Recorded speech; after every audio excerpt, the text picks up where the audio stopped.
Welcome back to our channel, guys. Where the case at? Where is it at?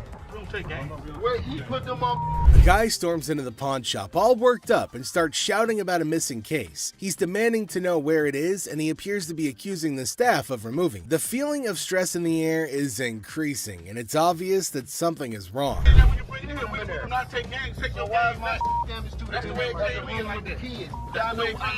gonna act like I ain't got no sense?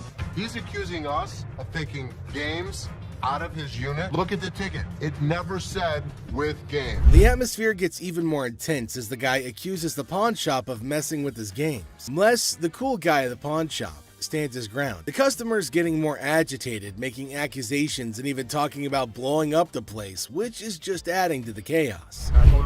At that point, man, you can get your arms up off belly and none of your body parts on me, bro.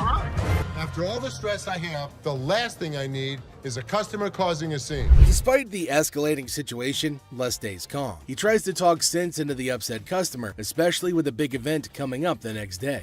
I know how to walk. I ain't in literally because I ain't part of the week. And y'all motherfuckers in my middle row and putting them games in there. And you wasn't even standing there when I paused it. Somebody need to blow this place up. It's time to go, sir. You ain't gonna get my window. I'm not. Let go. Can I get my week? Don't get it for you, don't worry. You're making a threat like that? The situation becomes alarming when the upset customer makes a threat to blow up the place. Les, rightfully concerned about the safety of everybody, asks the guy to leave. Security becomes a priority, and the customer's demand for his belongings takes a backseat to the potential danger that he's creating. It's a challenging moment for Les, who's just trying to manage the chaos caused by an irate customer. Les, chilling at the pawn shop, notices a guy walking in, watch in hand. Les, being friendly, asks how things are going. The guy, hopeful, wants $400 for his watch. Les, the cool pawn detective, calmly discusses the watch's worth, revealing its value.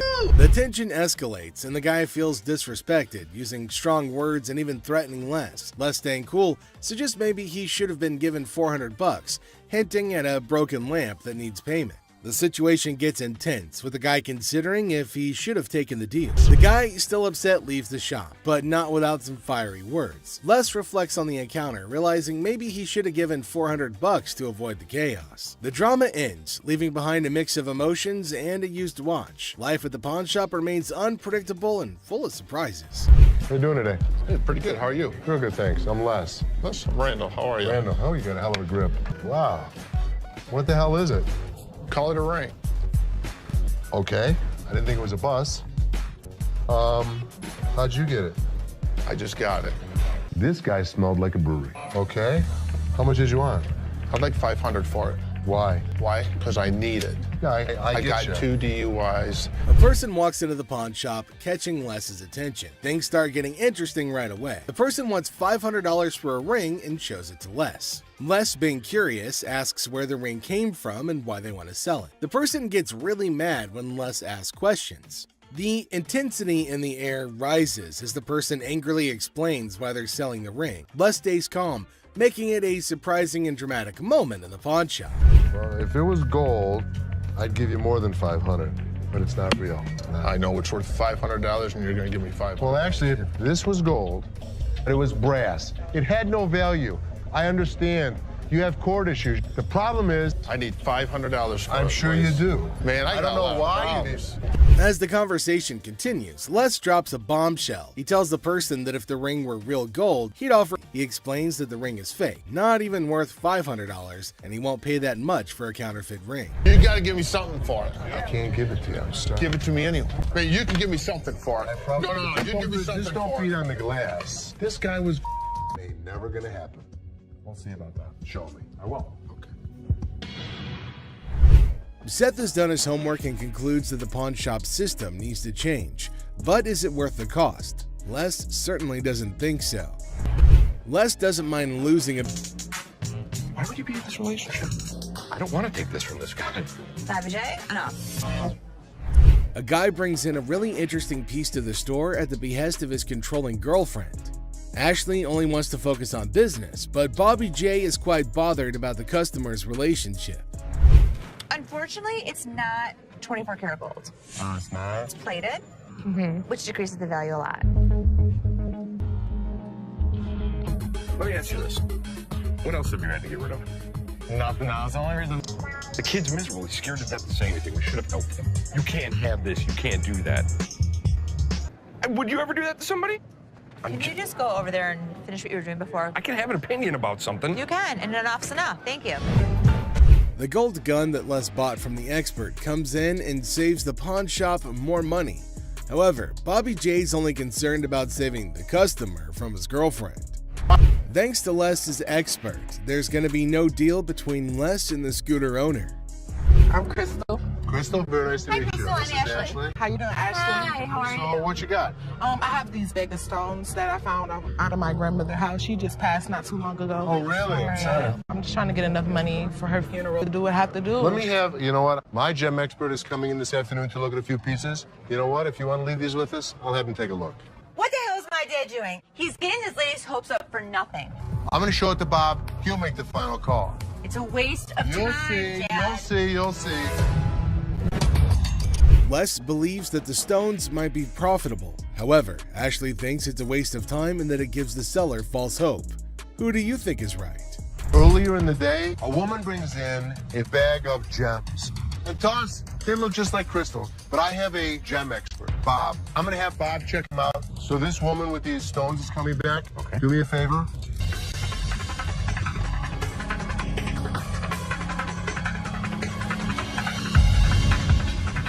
These are nothing. Time. We never get hits like this. What are your prices at? Guys, here she is. We're going to change this woman's life. She's gonna flip. Yeah. Les is confident that Jim, his expert gemologist, will give him positive news. This time, Les's instincts are right on the money. You're going to change her life. This could change her life right here. Okay, here we go. Oh my God. So, you're in hard times right now, right? I don't even know how to break this news. $10,000. Oh my God, are you serious? Congratulations. Thank you. Thank you. Thank you. All right. My God, guess what? They just gave me $10,000 for Grandma Jules. Yes, I'm so serious. I'm glad I came up here today. The woman gets more than she expected, but if Les gave her $10,000, just imagine how much he would make for the precious gem. These are walrus peni. Walrus. Penises. Why? I'm pretty sure I'm right in line with what you can find on the internet. $600 each for those, and $600 for them. There is no way I would take less than $500 for those apiece. Correct. Just wouldn't do it. Let me just go look. Two customers come in with some of the weirdest items you'll ever see on the show. Les has to take a second to understand what he's dealing with. Yeah, you're 100% right. How the hell did you know about that? Holy Bob. He's really proficient in anything that's hard. Yeah, I mean, this is it. My guy knows about these things. Right. Make us an offer. Thank you so much. Thanks for coming in. Bob is an expert on all sorts of things, including the reproductive parts of a male walrus, for some reason. The expert really saved Les a lot of money with his odd knowledge. Test. The guide steps in to enlighten about the details of this sacred item. Prepare for a true education, folks. The cigar wooden Indian came to be the symbol for a tobacco shop back in the late 1800s. So the people that couldn't speak English and couldn't read English would know where to go. Wow, that was just some good load of info. But now, it's time to dive into the count of valuations. Let's break out the calculators and start the bidding. I'm not trying to beat you up. If you want to sell it, I'll give you $400 for it. I ain't gonna pay over that. Somebody walks in, wants to give me $600, it's gonna find a new home. That's what I can do. $400 sounds fair. I'll take it. Pinball. Two lads walk into the pawn shop with a relic from the vintage vault, a 1930s pinball machine. Our old man's in for the show. 1933 original pinball machine. 1833 to 1933, a century of progress. This was made to commemorate the 1934 World's Fair, which was held in Chicago. The World's Fair is where they used to show all the new and important inventions. it had the boss all ears, who was really captivated by the ancient Game Boy. And oh boy, Chumley's genius was shining brighter than ever. You didn't know that? No. Most of the time, Chumley is a couple fries short of a Happy Meal. But he does know a few things about these old pinball machines, and I hate to admit it. The question remains in the air. Will our dynamic duo step up to the plate for this epic purchase? Or is it just another round of the to and fro? Time will tell. Bottom line is another. If you want it, you got $1,000. If not, I really appreciate you bringing it in. I think it's a bit of rubbish, but you know what? Let's do it. All right, John. Thank you. Chumley, you want to do the paperwork? It's a good job. She ain't by herself, my man. No, I call her. He's not having it. Cue the verbal fireworks. Okay, I'm not about to lose. Hold on one second. Let me explain this to her. I'm not about to lose. I want to watch turn around and swipe. The tension is thick, and so is the irony. The woman's yelling, the owner's smirking. It's like a comedy sketch gone wrong.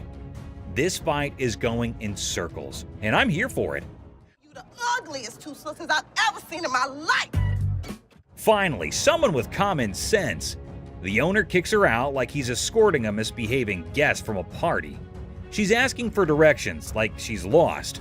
Well, she kind of is, lost in her own questionable choices.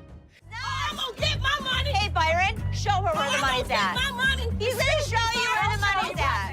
As she's thrown out, she's hollering about fraud and wanting her money back. Lady, you tried to pull a fast one, and now you're left with nothing but echoes of your failed scam. Better luck next time, or not.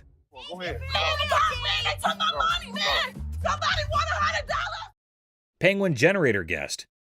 Well, folks, here we're witnessing a bizarre episode at the local electrical supply store. A guy waltzed in reassembling a penguin on a skateboard. I don't know how old this thing is. The seller delves into firearm logistics, explaining the pre-1898 loophole in the concealed weapon twist. Meanwhile, the buyer's probably regretting not majoring in antique desk forensics.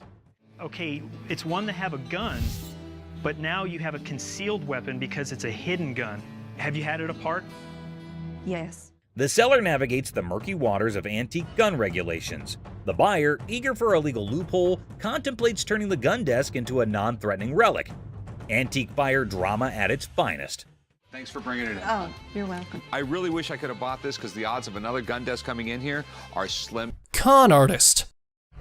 Buckle up for this one. An overconfident individual walks in, claiming to have big cash to buy something. His grand entrance sets the tone for this bizarre encounter. Let me see this one right here. This one right here. That's platinum. Yeah, I like that one. Oh, now this is real nice right here. I think I could look good when I go out with this. That one's sharp. How much is this one right here? $5.99. Hold down, baby. Hold on, folks, because this is one roller coaster of a ride.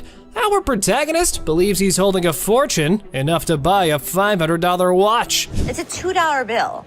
Okay, and it's worth $2,000. It's rare to find a $2 bill that got red in it. Now tell me they ain't worth $2,000. I'm about to go deaf right now. Oh, don't piss off Bugatti. This fellow insists that a humble $2 bill is worth a whopping $2,000. Give me a break. This dude better be on drugs for this to make sense. So you wanna ball my $2 bill up? You know what? I'm gonna tell you something. Okay. You owe bologna sandwich. Y'all ain't got no money. You know what I'm saying? Have a good day. Please have Big Mouth is hungry. You're hilarious. Real funny, man. Y'all be killing me. I pawn you. Gift card. In a sadistic twist, a customer enters waving a $100 bill, claiming it's for bail. Oh boy, let's see what she has on her buying list. Let me see this right here. This will be good. Okay. This one. This is really pretty. Okay. That's really pretty. It's really pretty. Good on you. That one's 100. 100. I'll take it. Okay. So this woman falls in love with an item, but you would not believe how she decides to pay off. What a classic move of pawn shop antics. It's a $100 gift card.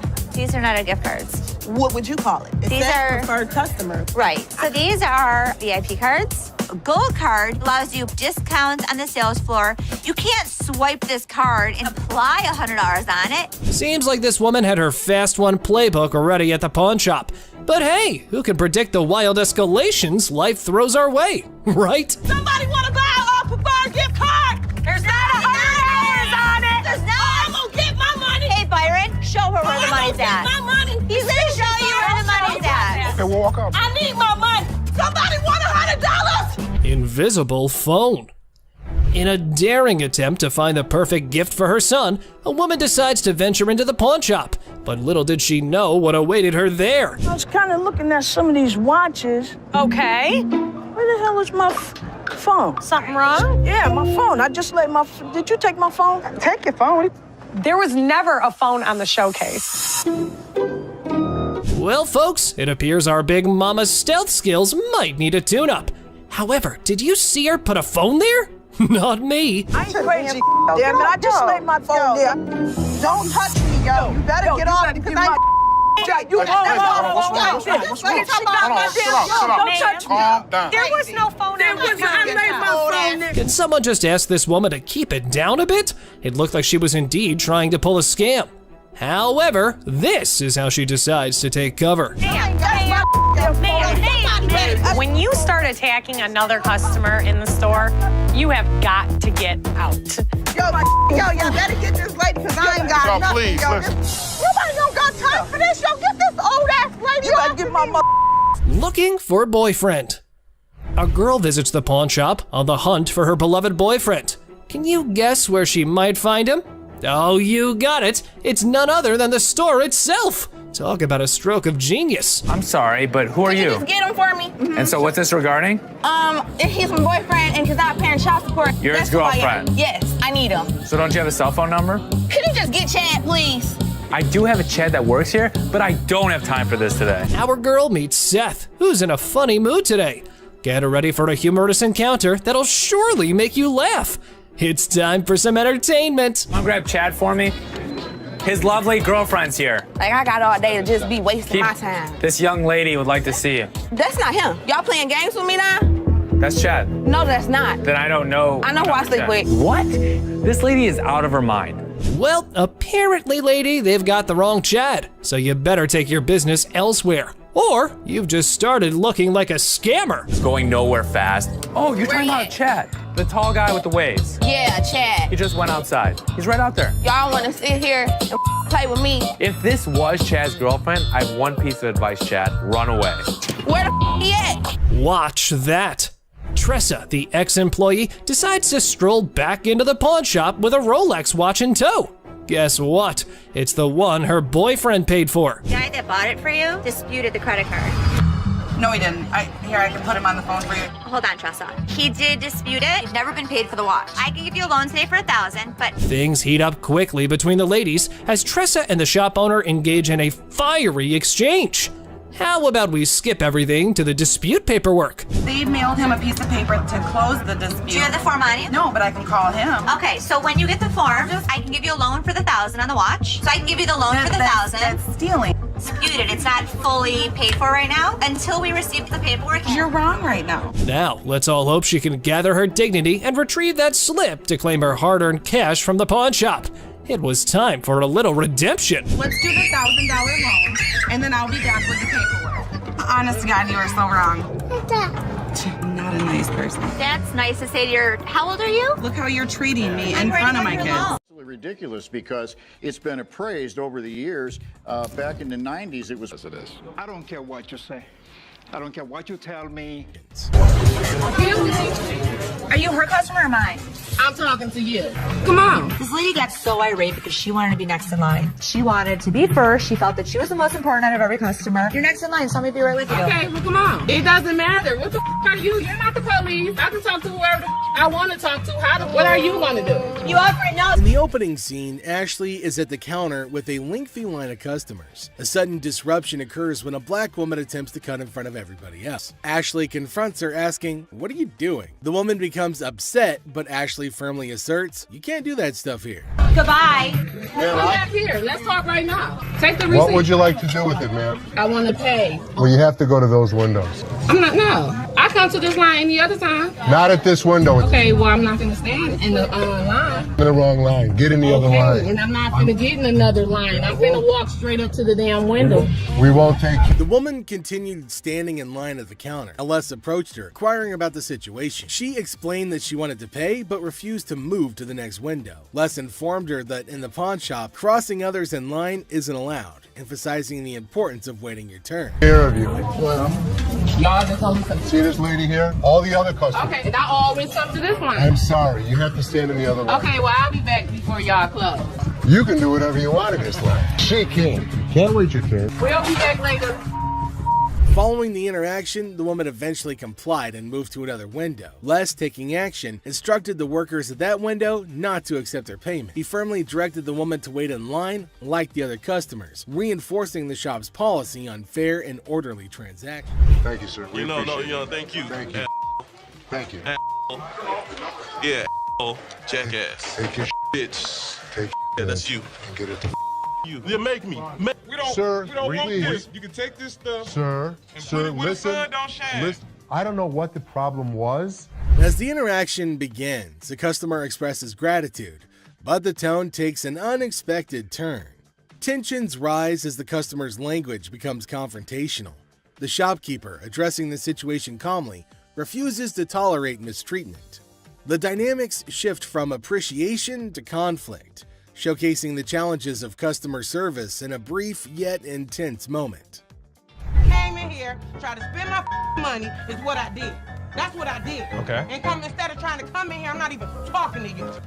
I need a liver transplant. Why? Seriously?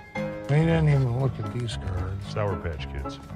The narrative unfolds with the arrival of another customer, visibly intoxicated. The shopkeeper navigates the encounter with a mix of tolerance and assertiveness. The customer attempts to engage in banter, revealing signs of alcohol influence. The shopkeeper, unswayed, maintains composure and subtly addresses the situation, highlighting the challenges of dealing with individuals under the influence. Not even out here, so I get this $30. Not paying on my. $50 for that. Jeff, take him out, please. Better not put it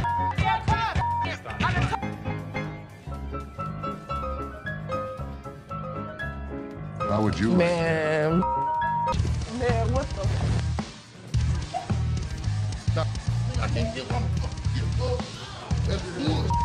In this segment, a discussion ensues about cards and a potential liver transplant. The shopkeeper encounters a situation where the customer's intentions are unclear. Misunderstandings arise, and the shopkeeper skillfully navigates the conversation. The dialogue touches on humorous elements while portraying the complexity of communication in a retail setting. I might not make it in this What, is it, ma'am? Is it? I don't know. You tell me. Man, come on, you the dude with the ponytail? The wife's racking my nuts on the telephone constantly. Tie 2 earrings in your ears. Does it matter? Just take it off, put it with mine a little bit, let it get a little bit more weight to it, and go ahead and give me my money. Does that make sense? Right this way. You can't come back. Damn this! Go out my way, damn one of y'all touch me! I'll break this. I'm more than happy to go to the ends of the earth for you.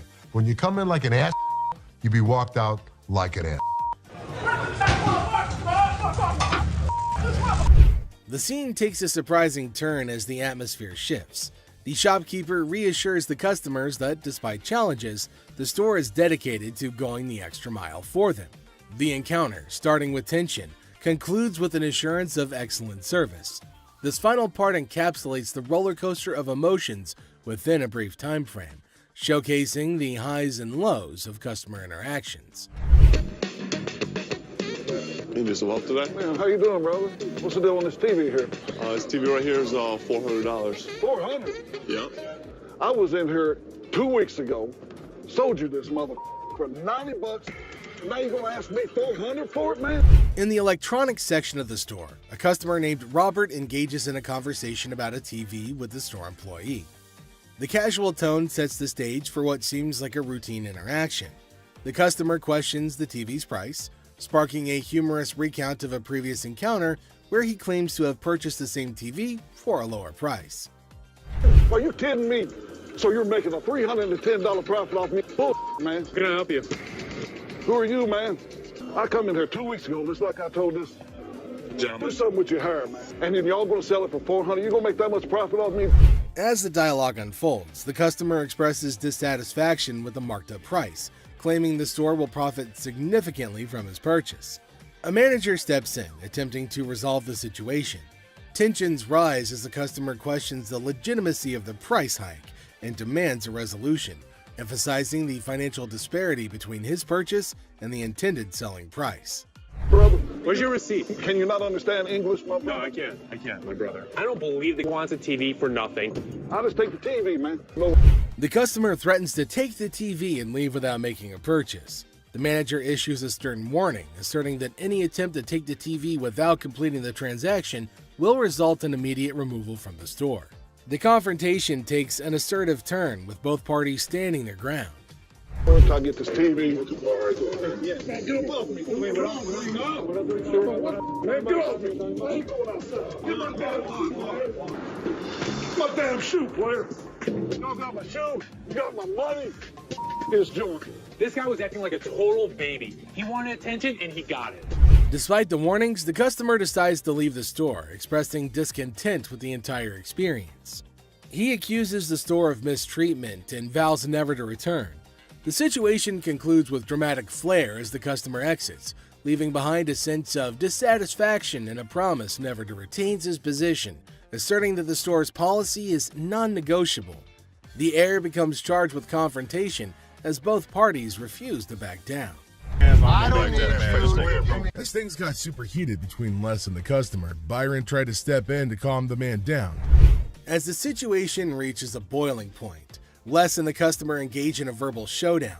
The customer grows increasingly forceful and Les warns against physical contact.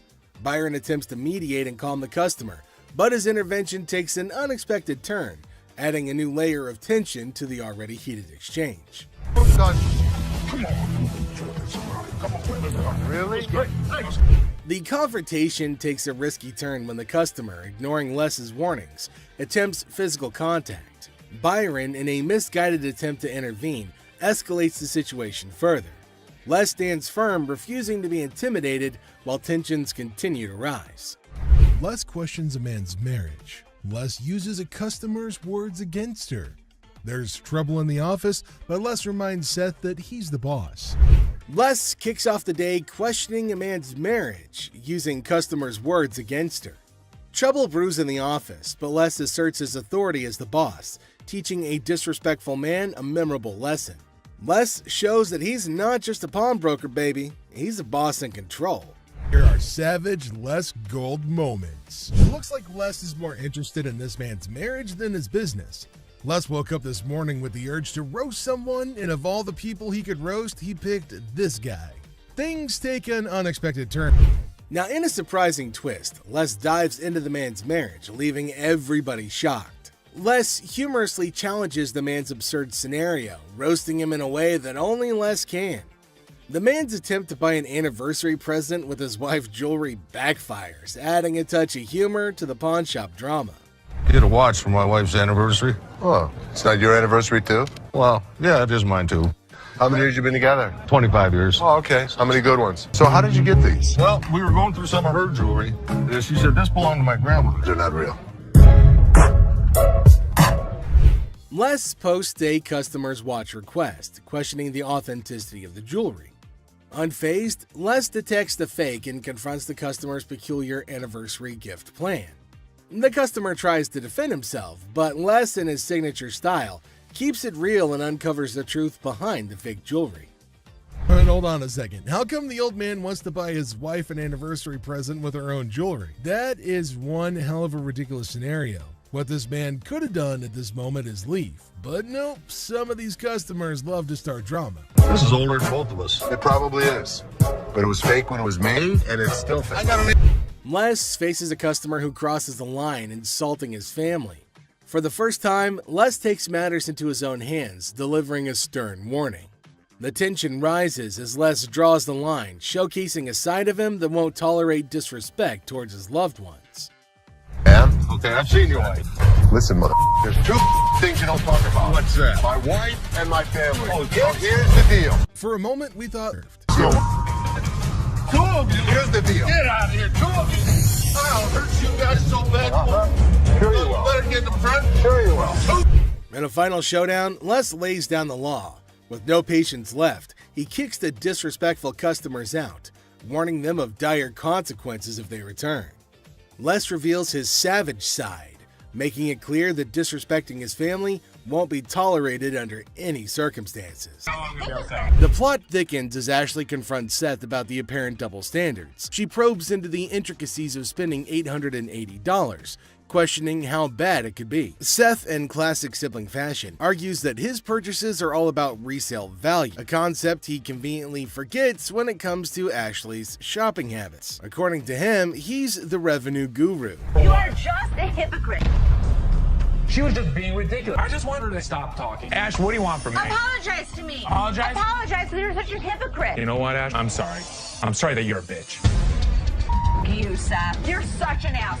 I am not going to forget this situation anytime soon. Seth better watch his back. Things heat up as Ashley demands an apology. Seth takes a nosedive into being the ultimate a-hole, apologizing for an $880 buy. Oh no. Instead, he hits her with a sorry not sorry for her supposed attitude, topping it off with a charming label. Well, let's just say that it rhymes with witch. Sibling rivalry reaches a whole new level on this show. Les is hit with some unexpected news. A few guys claim that they've been pawned by a girl from the staff. Les, ever the detective, approaches the situation with a mix of suspicion and humor, wondering aloud if he's either unintentionally swindling customers or if bizarre customers have taken up. The plot thickens as two disheveled DJs step into the scene, laptops held hostage. The atmosphere turns somber as the weight of the situation sinks in. It's a strange occurrence that has everyone wearing expressions of confusion and concern. Les, with his seasoned cool, casually queries about the laptop's ownership, revealing they're registered under the mysterious girl's name. The tension rises, but Les doesn't crack under pressure. Maturely handling the situation, he asserts that he needs the lowdown to work his magic and get those laptops back where they belong. It's a pawn shop mystery, and Les is the detective determined to unravel the peculiar case of laptops and loyalties. Because your sign is saying that I can get 30 days of free cash. If you're a new customer with us, first 30 days, you can get interest-free loan. You only pay $1 per store. But it's saying if I brought a friend with me that I can get 30 days of free cash. It's for an interest-free loan. Okay, so there came a woman at the counter. Let's see what she's gonna come up with. Is she asking for free money? I think she might possibly be mad, though it is kind of funny that she's got enough courage to come up and ask for money without investing anything. Now, the lady at the counter frowned and asked her if she paid or not. Intriguingly, she hasn't paid anything, but she's still asking for money. Holy shit, what's wrong with some people? Oh, and to make matters worse, she started shouting at her. Everyone around started looking at her, wondering what the hell was going on. Seth and Les get a little furious as everybody's just standing around trying to figure out what's going on. She started bullying her, but the lady tried to explain to her again that she misunderstood the agreement and they're not just gonna give her free cash. But this lady's just not listening to anybody. Well, Seth then enters, so who knows what's gonna happen now. Les entered and asked her whether she read the whole document or not, and she was not listening and constantly arguing and pointing to them as if they had done something wrong. Meanwhile, other women decided to intrude, and oh my god, it's gonna be funny. Looks like they've all decided to have a fight in the pawn shop. Wonder how that's all gonna end. And it looks like Les is gonna join in too. Now see the other women get in and start shouting at her as everybody behind her was waiting for her to get out of the queue. So they started fighting, and now they're all having an immense fight. Everybody around is watching and laughing at them. Well, the guard had to go and break everything up. Well, at least they're all gonna get treated the same way, especially the one who created the mess. Pretty sure they're gonna hold him up and throw him out. And there they go, they're still shouting and fighting with each other as well. They were sent outside and they started beating on each other, holding each other by their hair. Man, they beat the crap out of each other, and people around them were just watching and waiting and having a curious but funny conversation about their nonsense. Talk about a hella cringe episode. It's Robert. Nice to meet you. Nice to meet you, Dennis. Yeah, I got an item here. You might be interested in. Okay, so there's a guy coming into the pawn shop with something in his hand, maybe a poster. But what's it for? He came to Seth and the other man and showed them this poster. Now it feels like they're interested in it, and there might be a handsome deal between them. Detroit Lions players had signed. Did you drag it in? So during the flood, I seen it down there, and that's when I pulled it out. She went down there and she supported these people, and while she was walking the picket line, she would have gathered signatures. You got Williams over here. That's what, Steve Farkas?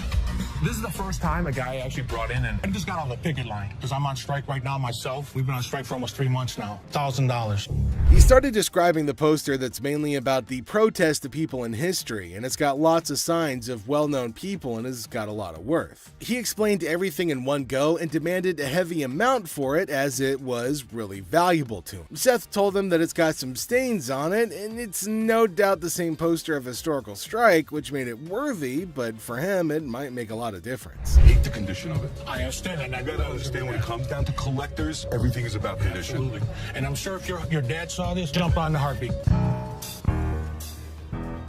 Seth and the man explained that it's not about the worth that he's asking for, in terms of thousands of dollars, but it's also about the condition of the poster, and it's not in a very good one. The man is continuously arguing that it's got signs all over it. If Les has seen it, that he'll definitely be surprised and definitely pay more than $1,000. Well, as for Les, he just came in. Sharper, they need to make an effort to close these deals quickly. Through my research in that, I seen personally that one just like this, Minto, and he got $950 for it. Right, so if that was mint, why would you want $1,000 for this? He only had one signature. I have at least a dozen. But with this tear up here, Yeah, and the and condition it's in, the water stain on the bottom, it's just a hard thing to sell. Yeah, but even though it's in this condition, how many of it exist? Very rare. And it's uncertified. Right. You know. I'll sell for $5. Les judged the entire piece and told him that he's asking for too much, and later on they further described that it's torn from the top and the bottom, and it's also got damage and they can't pay more for it. But he still won't agree to pay for it. But he did say that he'd charge $500 off of the amount, but they couldn't reduce it any further. Value?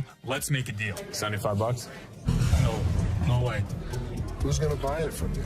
I'll just put it back in my basement, let it collect dust. Offering you just $100 cash money right now wouldn't make a difference, you're saying? 200. Nobody in life is ever gonna offer you more than us.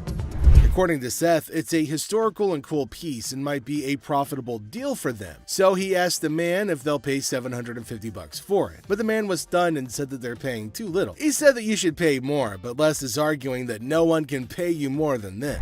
You change your mind, we'll honor the 100. Which would you prefer, 520s or a $100 bill? 520 seems like more, wouldn't it? 520s. That's to me. 520s right now. $100. Take it or leave it. 520s. I got you. Deal. $100. Thank you. Thank you. There's no question. It's a one-of-a-kind piece yet. It's a little bit of damage on it, but it's got a lot of autographs. I know we're going to make a profit. He asked for $200, but no, it's not going to be a good deal, and they told him to leave. The man in need got a severe shock and held up the poster thinking. Les again said that they can't pay more than $100, and after some time of quietness, they agreed to the deal. Finally, the happy deal was made. That is some bull. It may be bull, but that's the truth. I don't know how I got mixed up, but There's the game-changing point. Les, after listening to him, explained that he will reveal the truth now by showing the real receipt that they had. He went and came back with real receipts that they've been giving to the customers. There, he spotted major differences. He notified him of the major changes in the receipt that he brought. The man looked rather weak, started harassing both of them and started using personal attacks. They were all arguing amongst themselves. Pretty crazy. The attorney went back as he can't do anything for the ladies. you know purses, then you know the. As our unsuspecting customer strolls into the kitchen at Chaos, little does she know what's cooking today. Ashley, patiently bracing herself for another round of absurdity, politely inquires about what the customer's looking to offload. The girl, blissfully unaware of the purse's actual value, confidently suggests a price that's almost a steal. And now the plot thickens. The lady asserts that if Ashley truly understood purses, she'd gladly accept the offered amount. However, Ashley, standing firm in her claim that the purse is torn and not, it's time to cue the drama.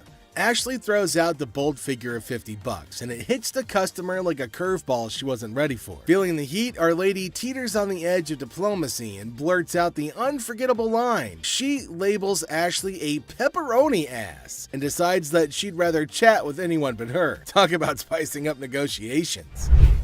3 males walked into a pawn shop.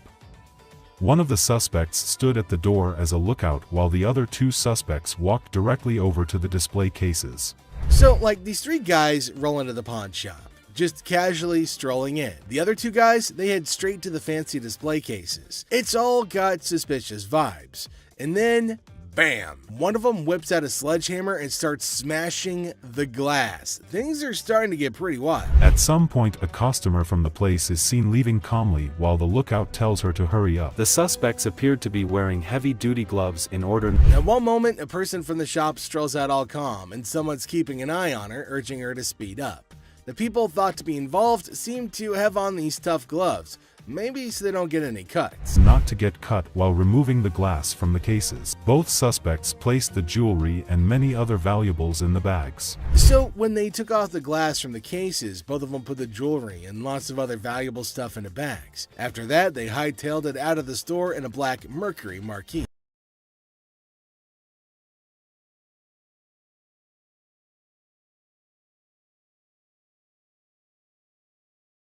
Jack, get the out of here. Yeah, I know you like. Gonna get your hands off. Really? Really?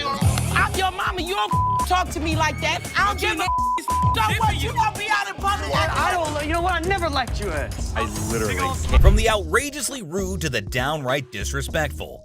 These are the worst possible customers to have graced the show ever. Let's start off with this customer who ended up like this. No, she ain't by herself, man. She ain't by herself, my man. No, I call What the I look like on my TV? He starts getting rude with Ashley, which escalates into a heated argument. Then he demands his ring back, and not only that, he insists on being helped by another employee because he's annoyed with Ashley. And guess what happens next? Put your finger in my face. Don't put your finger in. Yep, that's how he ended up there. Crazy, isn't it? This customer's behavior became even more disrespectful. Just to prove that Ashley was completely wrong and useless. That's when, as you saw, the big guy steps in and knocks him down. But he continues to yell and curse at her. Eventually, Byron dollars for it. So if he can buy earrings for that much money, why can't his own mother? Alright guys, brace yourselves for the next chapter in Sharonda's jewelry adventure. But here's the thing, folks. That employee was just doing their job. It's a classic case of drama and tension in the workplace. Buckle up, because we're about to witness the clash of these two titans in the crazy world of hardcore pawn. This time, Michael approached Ashley and tells her that he has a mink coat for her. She immediately asked him if he had brought it in before, and he said he had not, but it was obvious to everyone except Michael that she did not buy a word he was saying. She was even more confused because it was the middle of summer, and he had just brought in a fluffy, thick jacket. And when she asked him if he had looked outside lately, this is what he had to say. Did you take a look outside recently? Oh, it's cold out there. Her face definitely says it all. Just to see if he was being for real, she asked him how he knew it was mink. And to that, he had the most ridiculous response. His visits to the store, he definitely had this coming his way. And finally, down to the #1 worst customer. He walks in and notices a table and immediately just announces to no one in particular that somebody needed to come to help him out with it. That's really not a nice way to ask. Jeez. Take a look at how he was behaving. He was being very crude, and Ashley notices his presence there very quickly, especially considering how loud he was being. He again keeps shouting for someone to come help him, and then you won't believe this. Oh boy, get a load of this, guys. Ashley was absolutely disgusted by what was going down. But here's the twist. Most of those nasty remarks are aimed right at Ashley herself. She's furious at the way she's being treated just because she's a woman. Take a look at what he's doing in the store. Yo, hold up people. Leslie catches wind of all the chaos and rushes in to see what the heck is going down. And let me tell you, when he hears just how incredibly rude this guy is being, he straight up loses it. Leslie has reached his boiling point. He simply couldn't tolerate how this disrespectful dude was treating his own daughter anymore. And that's a wrap, folks. We hope you enjoyed diving into the world of hardcore pawn and witnessing some of the absolute worst customers that have graced the shop. It says no cash refunds. One more problem that's really key to this whole thing. These are fake. Everything got off to quite a normal start until the lady customer was asked about the receipt. Yeah, apparently she was looking for a pass on that. Talk about being delusional. 2 options. You pick whichever option you want. You can leave. No, I ain't going nowhere. Second option is you can get the receipt and then Ain't no finish receipt. listening. It ain't no receipt. Finish listening. No. It's time to leave. I'm not going nowhere. It was like a verbal storm. As far as her reaction goes, well, let's just say it was quite the showstopper. Let's see how Ashley handled the situation. This is Joe. you He's doing, gonna show you to the front door. Wait a mother minute, now get your hands off. I guess Don't you're mind leaving. I'll be back. I'll be back. See you then. Little ass baby, you need to go get fed right quick. Con artist. Buckle up for this one. An overconfident individual walks in claiming to have big cash to buy something. His grand entrance sets the tone for this bizarre encounter.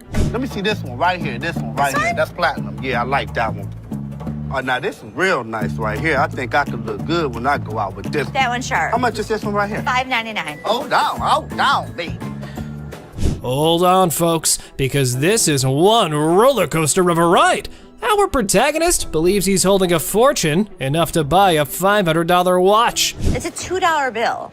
Okay, and it's worth $2,000. It's rare to find a $2 bill that got red in it. Now tell me they ain't worth $2,000. I'm about to go deaf right now. Oh, don't piss off Bugatti. This fellow insists that a humble $2 bill is worth a whopping $2,000. Give me a break. This dude better be on drugs for this to make sense. You wanna ball my $2 bill up? You know what? Hey, I'm gonna tell you something. Okay. You owe bologna sandwich. Y'all ain't got no money. You know what I'm saying? Have a good day. Please have a Big Mouth. Big Mouth is hungry. You're hilarious. Real funny, man. Y'all be killing me. I pine you. Gift card. In a sadistic twist, a customer enters with $100? invisible phone. In a daring attempt to find the perfect gift for her son, a woman decides to venture into the pawn shop. But little did she know what awaited her there. I was kind of looking at some of these watches. Okay. Where the hell is my phone? Something wrong? Yeah, my phone. I just let my. Did you take my phone? Take your phone. There was never a phone on the showcase. Well, folks, it appears our big mama's stealth skills might need a tune-up. However, did you see her put a phone there? Not me. I ain't crazy. Damn it! I just laid my phone there. Don't touch me, yo. You better get off because I. You Don't touch me. Calm down. There was no phone on the showcase. Can someone just ask this woman to keep it down a bit? It looked like she was indeed trying to pull a scam. However, this is how she decides to take cover. When you start attacking another customer in the store, you have got to get out. Y'all better get this lady because I ain't got Y'all, nothing. please, Yo, listen. nobody don't got time for this. Yo, get this old ass lady. You better get my mother. Looking for a boyfriend. A girl visits the pawn shop on the hunt for her beloved boyfriend. Can you guess where she might find him? Oh, you got it. It's none other than the store itself. Talk about a stroke of genius. I'm sorry, but who are you? Just get him for me. And so what's this regarding? He's my boyfriend and he's not paying child support. You're his That's who I am. girlfriend. Yes, I need him. So don't you have a cell phone number? Could you just get Chad, please? I do have a Chad that works here, but I don't have time for this today. Our girl meets Seth, who's in a funny mood today. Get her ready for a humorous encounter that'll surely make you laugh. It's time for some entertainment. Come on, grab Chad for me. His lovely girlfriend's here. Like, I got all day to just be wasting my time. This young lady would like to see you. That's not him. Y'all playing games with me now? That's Chad. No, that's not. Then I don't know. I know who I sleep Chad. with. What? This lady is out of her mind. Well, apparently, lady, they've got the wrong Chad, so you better take your business elsewhere. Or you've just started looking like a scammer. It's going nowhere fast. Oh, you're talking about Chad, the tall guy with the waves. Yeah, Chad. He just went outside. He's right out there. Y'all want to sit here and play with me? If this was Chad's girlfriend, I have one piece of advice, Chad. Run away. Where the he at? Watch that. Tressa, the ex-employee, decides to stroll back into the pawn shop with a Rolex watch in tow. Guess what? It's the one her boyfriend paid for. The guy that bought it for you disputed the credit card. No, he didn't. I can put him on the phone for you. Hold on, Tressa. He did dispute it. He's never been paid for the watch. I can give you a loan today for $1,000, but Things heat up quickly between the ladies as Tressa and the shop owner engage in a fiery exchange. How about we skip everything to the dispute paperwork? They mailed him a piece of paper to close the dispute. do you have the form on you? No, but I can call him. Okay, so when you get the form, I can give you a loan for the $1,000 on the watch. So I can give you the loan for the $1,000. That's stealing. Disputed. It's not fully paid for right now until we receive the paperwork. You're wrong right now. Now, let's all hope she can gather her dignity and retrieve that slip to claim her hard-earned cash from the pawn shop. It was time for a little redemption. Let's do the $1,000 loan, and then I'll be back with the paperwork. Honest to God, you are so wrong. Not a nice person. That's nice to say to your. How old are you? Look how you're treating me in front of my kids. Give me a time for.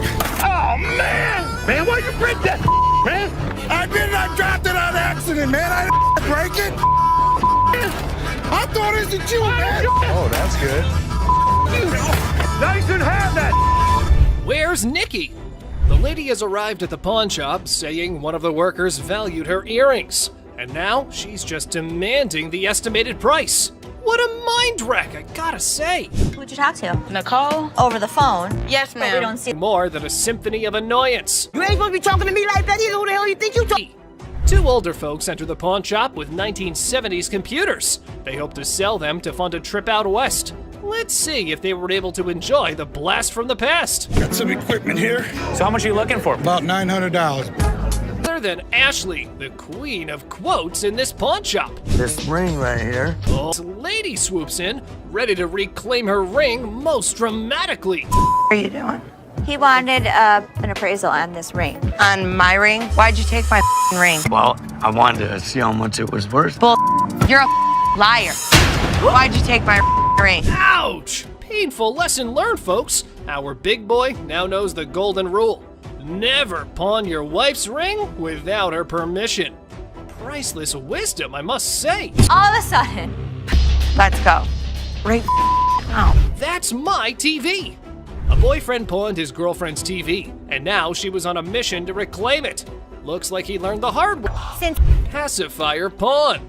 Seth, our pawn shop hero, encounters quite the character of a customer eager to part with both a TV and a ring. But wait, what's in her mouth? I'm Seth. Oh, you cute. Yeah. Mm. So how can I help you? I'm just bringing, my TV and my ring. Trying to at least walk out with 800. Let me see your ring. That's right, lady. Our Seth here wasn't going to crack open with that pacifier or your flirting skills. How about we cut to the chase and look at the valuables? Her ring was pretty nice. It has diamonds. It's 10 karat gold. Her TV was relatively nice. And you still answer my question. I said what you wanted. I know, I said I'm good. So, you need a loan or you want to sell it? Loan. Loan? About $300. Want to taste my ring? No. Or lick it? What did she just say? Well, even if the sun rises from the west, I ain't putting that in my mouth. How about we look for someone who might? Would you suck on that pacifier for $20? You can lick it. I know you want to. Yeah, you. Ready?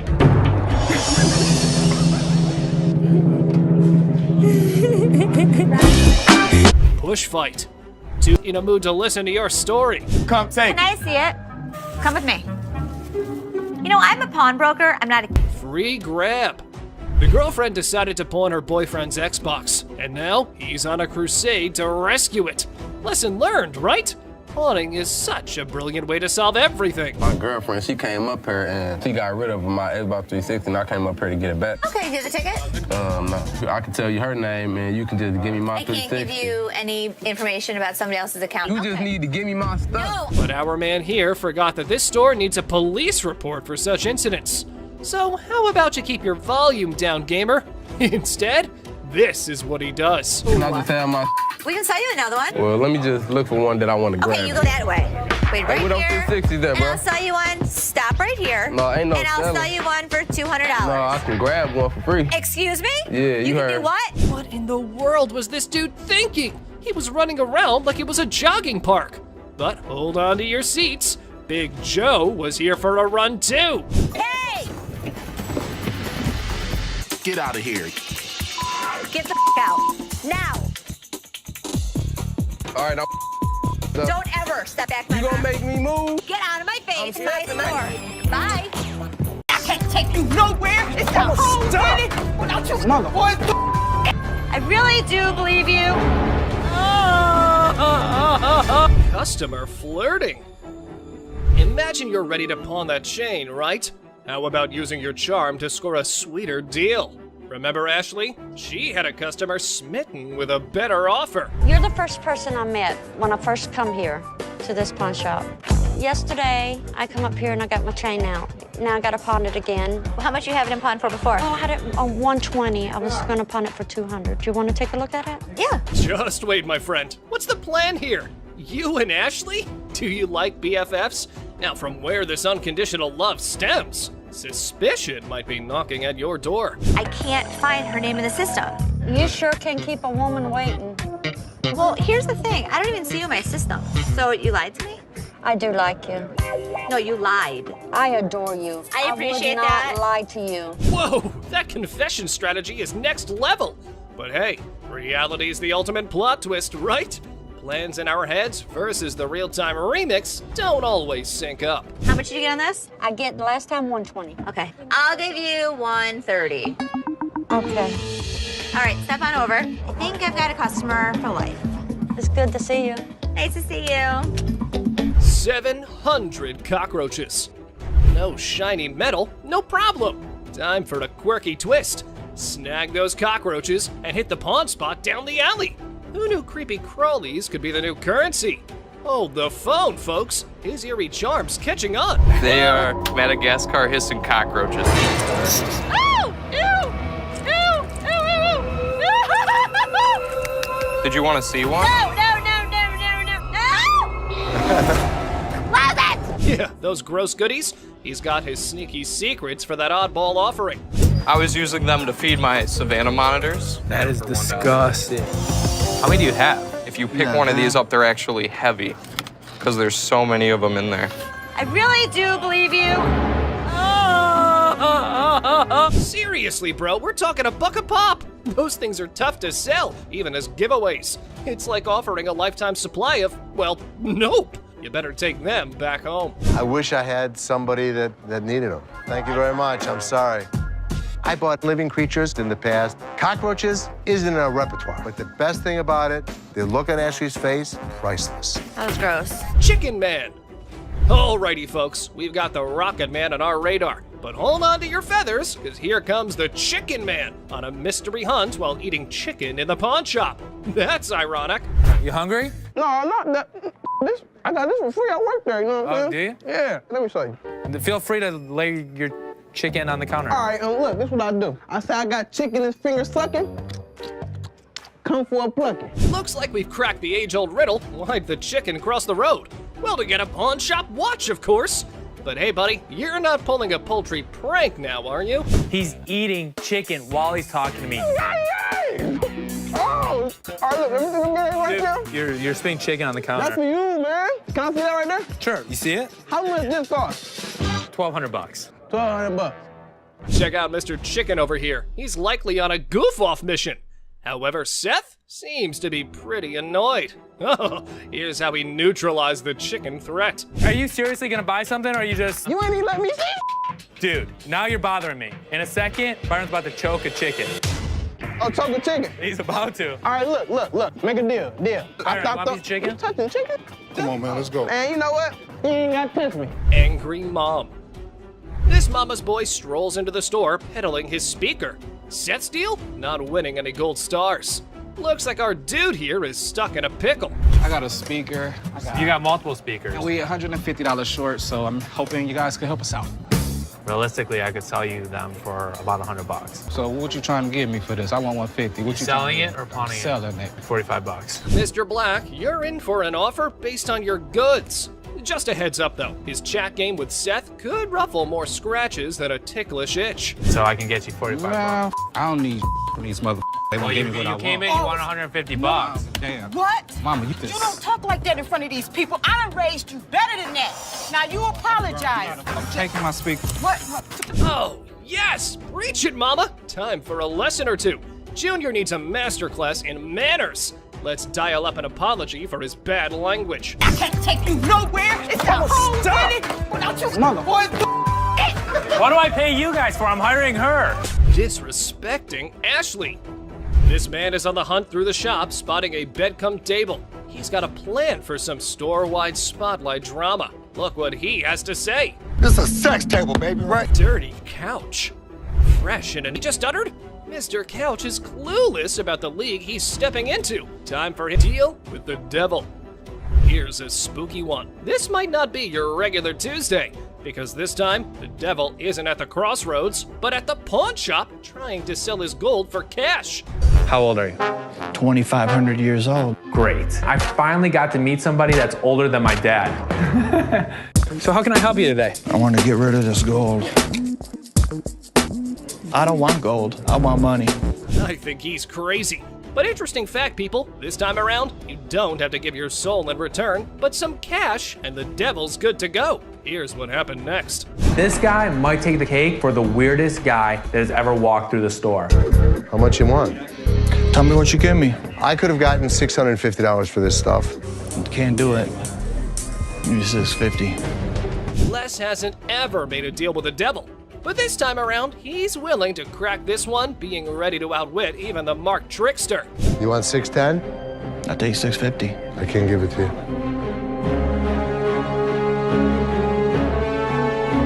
I guess we don't have a deal. You looking at, mother? Get the off me. Hey, what the you look? I need my $20. $100. No, Mama, calm down. From crazy intense fights to mind-blowing brawls. Without further ado, let's jump into some wild action in today's list of the best fights on Hardcore Pawn. You won't believe how much this customer did when he couldn't take in the truth. Get the out of here, man. Get the Out of here. Why are you standing behind me? It's a bright and sunny day at the pawn shop. But hold on to your hats, because we're in for a wild ride. This cool and laid-back Albanian dude strolls in with a bunch of ancient comic books. When I say cool, I mean it. Like, look at this. Les. Ganti, how you doing? What's your name? Ganti. Genti? Yeah. Where are you from? He's got dollar signs in his eyes, thinking they're worth a fortune. But is he in for a surprise or what? Les and Ashley, the shop owners, give them their usual warm welcome. The customer proudly showcases his prize comics, claiming they're from the groovy 70s and in mint condition. He's even bold enough to demand a whopping $2,000 for the lot. What? They are shocked. How much did you want for him? I was looking around 2,000, man. $2,000. But our savvy Ashley ain't falling for it. She spots the bent corners and unimpressive preservation, grilling the customer about their sorry state. Poor fella, he's speechless. Didn't see that coming, did he? These, do you see the edges? That's just one of them. Come on. No, actually, that's all. Ashley cuts straight to the chase and offers a jaw-dropping $5 for the entire stack. Yep, you heard it right. A gigantic drop from his lofty $2,000 expectation. Naturally, our customer isn't happy with the lowball and tries to haggle. But kudos to Ashley and Les. They hold their ground, eventually nudging the price up to a massive $6. Come on, you guys, just work with me a little bit. Give me something, you know what I mean? 6? And that's when things go from zero to chaos. Our previously calm customer suddenly loses it, accusing the shop of playing mind games. Leslie tries to calm him down, reassuring him they're not joking around. But no, he won't take their word for it. He insists on verifying the authenticity of the comics, and Ashley's response takes him to new levels of shock. From the 1970s. So am I. I don't go where you. Oh boy, buckle up, because it's all downhill from here. The customer starts swearing up a storm, slamming the table like a man possessed. He's convinced he's being duped, and boy is he fuming. Like you're playing me right now, because I know this is worth way more than $6. The situation gets so out of hand that a burly bodyguard has to step in and escort him out. But wait, there's more. Right before leaving, he pulls a move that really ticks off another customer. Talk about adding fuel to the fire. Get the off me. Hey, what the you look? Come here. Next thing you know, we're witnessing an impromptu street brawl right inside the shop. These two customers throw punches like they're in a heavyweight championship match. And let me tell you, it's a hilarious sight to behold. Come on, fuck me. You little bitch. Eventually, the bodyguards swoop in like superheroes and drag both fighters out. Man, talk about a show. After the dust settles, our Albanian friend tries to save face with a final quip. I'm Albanian, baby. Well, my friend, you've certainly lived up to that fiery reputation of yours. What a roller coaster of a pawn shop experience, folks. Next up, just another regular day at the pawn shop. People coming and going. Some happy, some not so much. $100. Hold on, bro. Hold on. Let me prove my point. Now here's a guy who walks in hoping to get a loan of $100 for his gold chain. And you know what? The receptionist happily agrees. Loan approved, right? How much would you like? $100. Okay. I can do the $100. Well, hold your horses, because this is where things go haywire. This customer seems all polite and even hands over his ID for verification. But then he brings up this 20% business, as it's written on the sign right there. The receptionist is completely lost, and the customer starts explaining how he should get 20% added to the $100 loan, making it $120. Put my 20%, right? What 20%, sir? The sign right here say I get 20%. But the poor receptionist has no clue what he's talking about. Politeness goes out the window, folks. The man's anger instantly flares up when he realizes the receptionist is clueless. He asks her if she's ever seen the sign in her life, and boy does he point it out right in front of the shop. Talk about intense. Sir, I don't know what you're talking about. Is you serious? Yes, sir. Ma'am, you ain't never seen the sign? Now, this angry customer won't let it go. His voice keeps getting louder, drawing everyone's attention in the shop. I'm supposed to get 20%. You said you gonna give me 100. I get 20% of 100. We see as the bodyguard's on alert, and even Seth, the boss, steps out of his office to see what the commotion is all about. The man keeps angrily repeating that he's supposed to get that 20% with $100. When the receptionist refuses to budge, he demands to see the manager. Seth steps up and asks the customer to read the sign again. He patiently explains what it actually means. At another pawn shop, bring me in the ticket, and when you take it out of that pawn shop, I'll give you 20. But does our furious customer listen? No way. He's sticking to his guns, dead set on his demands. He even goes back and snatches the sign to show it to the receptionist and Seth. You can practically feel the tension, folks. If Seth wasn't behind that glass, this guy might have thrown a punch. Clearly, he's not thinking straight. That's when the bodyguard steps in and takes the sign away from him. Hey, straight up. My man, let this go. Let this go. 20%. The angry customer doesn't even give Seth a chance to explain. Oh boy, talk about rage blinding a person. This irate customer keeps shouting in the shop, demanding his 20%, hoping someone will back him up. Sir. Why? Well, because you're false advertising. I guess you think You're not letting. But here's where things escalate. This customer challenges Seth to step out of his glass office and face him like a man. Whoa, the temperature's rising in here. But Seth's having none of it. He tells him to get out since he's causing a ruckus. And you know what happens next? He gets escorted out by the bodyguard. And get this, he tries to take the sign with him. I'm getting something out this, bro. I'm you down for this time, my man. I'm gonna chase you down. Gotta admit, that's a bit hilarious. But the bodyguard quickly snatches it back, and the customer keeps cursing as he leaves the shop. But wait, there's more. To show his anger, this guy grabs a harmless plant and throws it on the ground. Huh, $20 worth right there, bitches. Oh, man. What did the plant do to him? Seriously, what did the plant ever do to you, man? And off he angrily storms away. It's never a dull day around here, is it? This next lady has real poor luck, but it does not excuse her behavior. Wait, man. The door's right there. Have a good day. Because you got a big dude, you think you hot? So this lady storms into the store demanding her stuff back, which happens to be just 2 TVs. The receptionist asks her for some ID and tickets as proof, but this lady is completely clueless. I need your ID or the tickets. My what? She doesn't have any of those things, and here comes the shocker. Her boyfriend pawned off her belongings. Can you believe it? Now she wants them back, and it's a pretty messed up situation to be honest.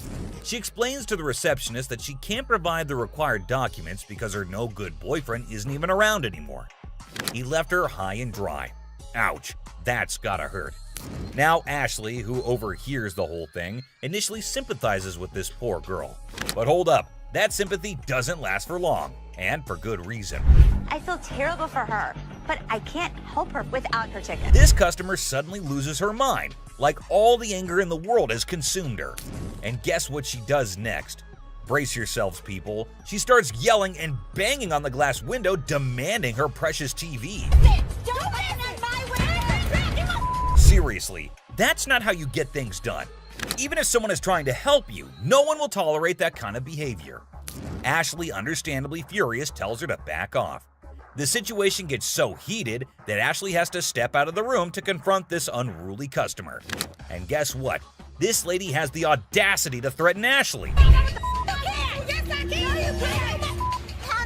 Well, Ashley isn't one to back down, so she tells her to get the heck out of the shop.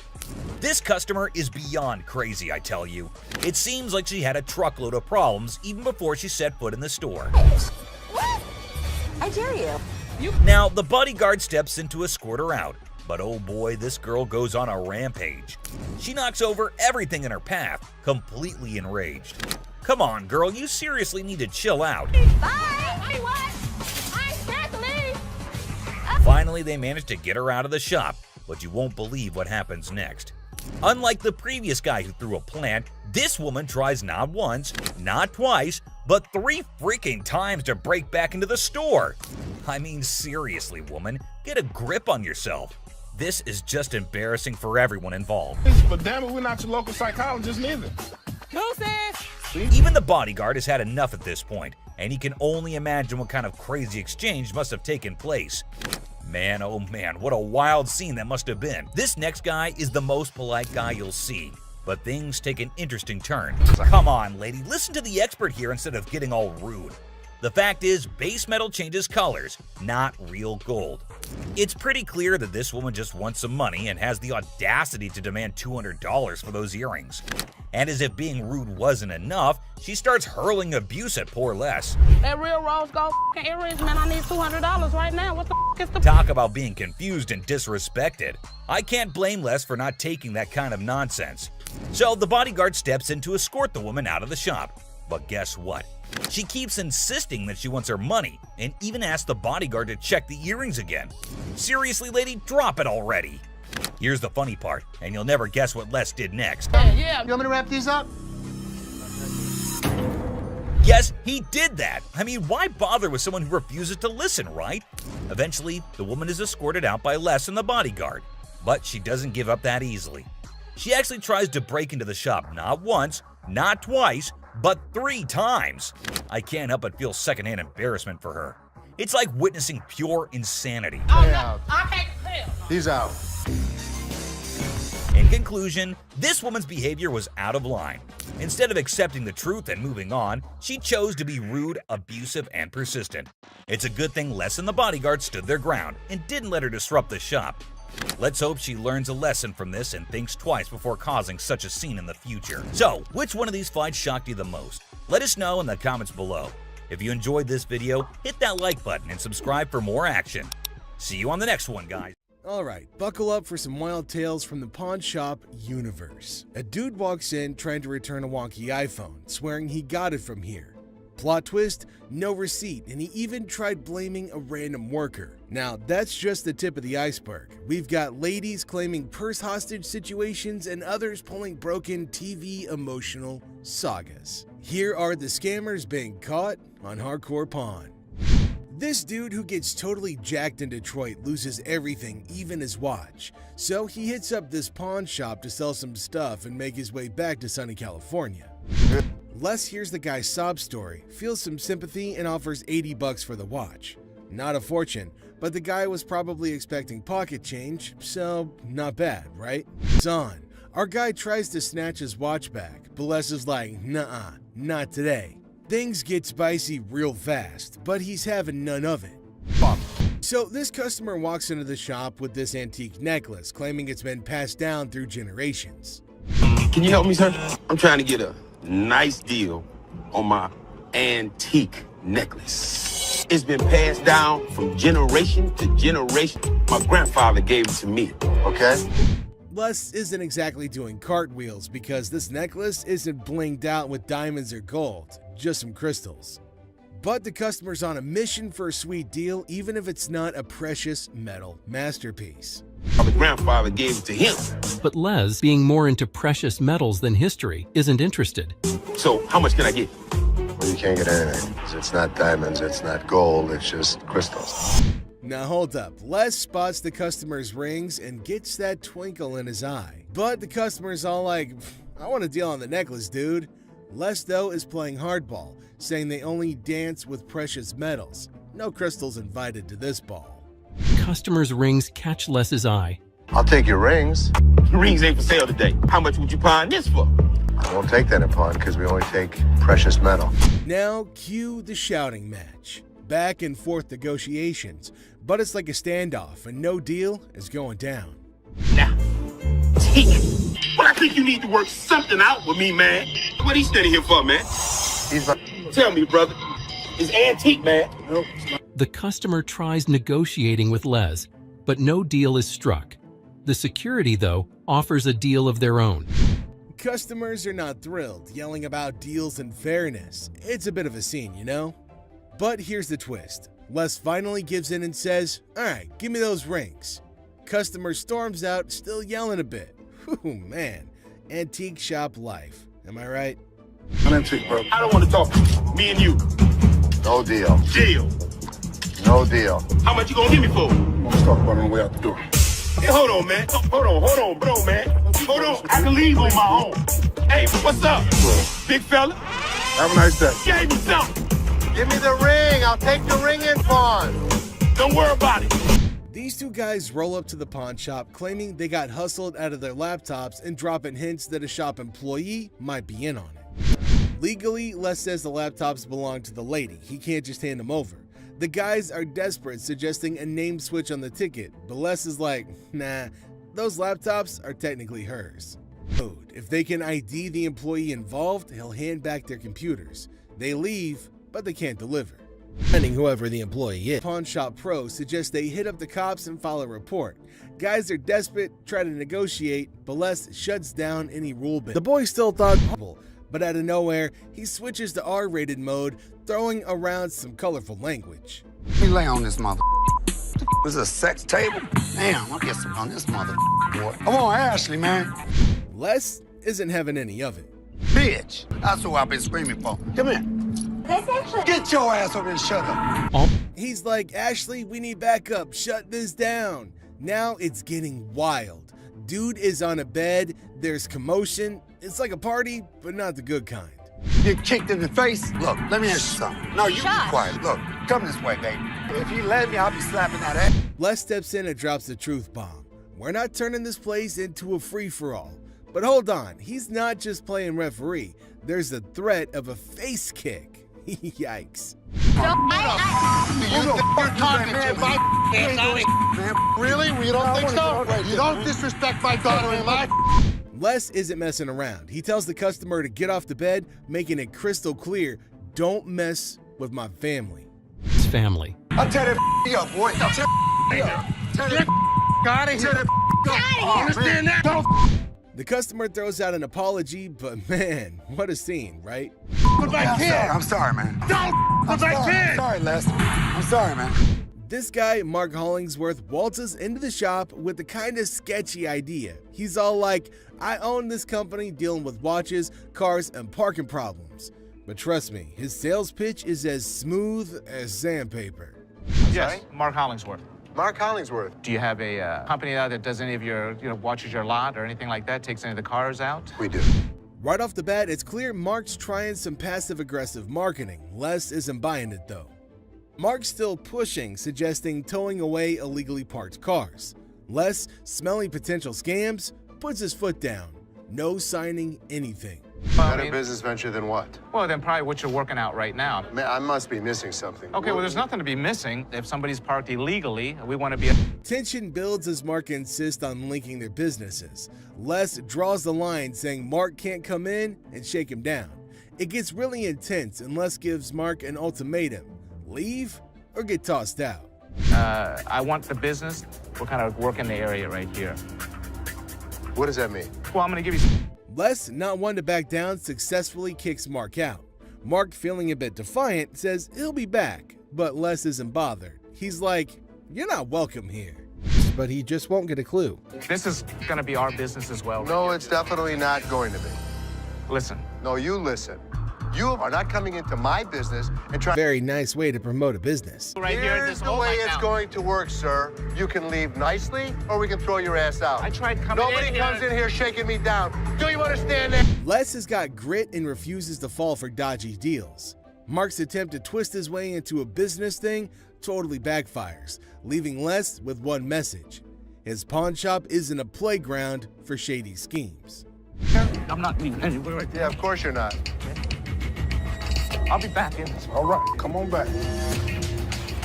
And him, and... Well, at least they managed to buckle up for this one. A dude storms in on a mission to find the perfect anniversary gift, a watch for his wife.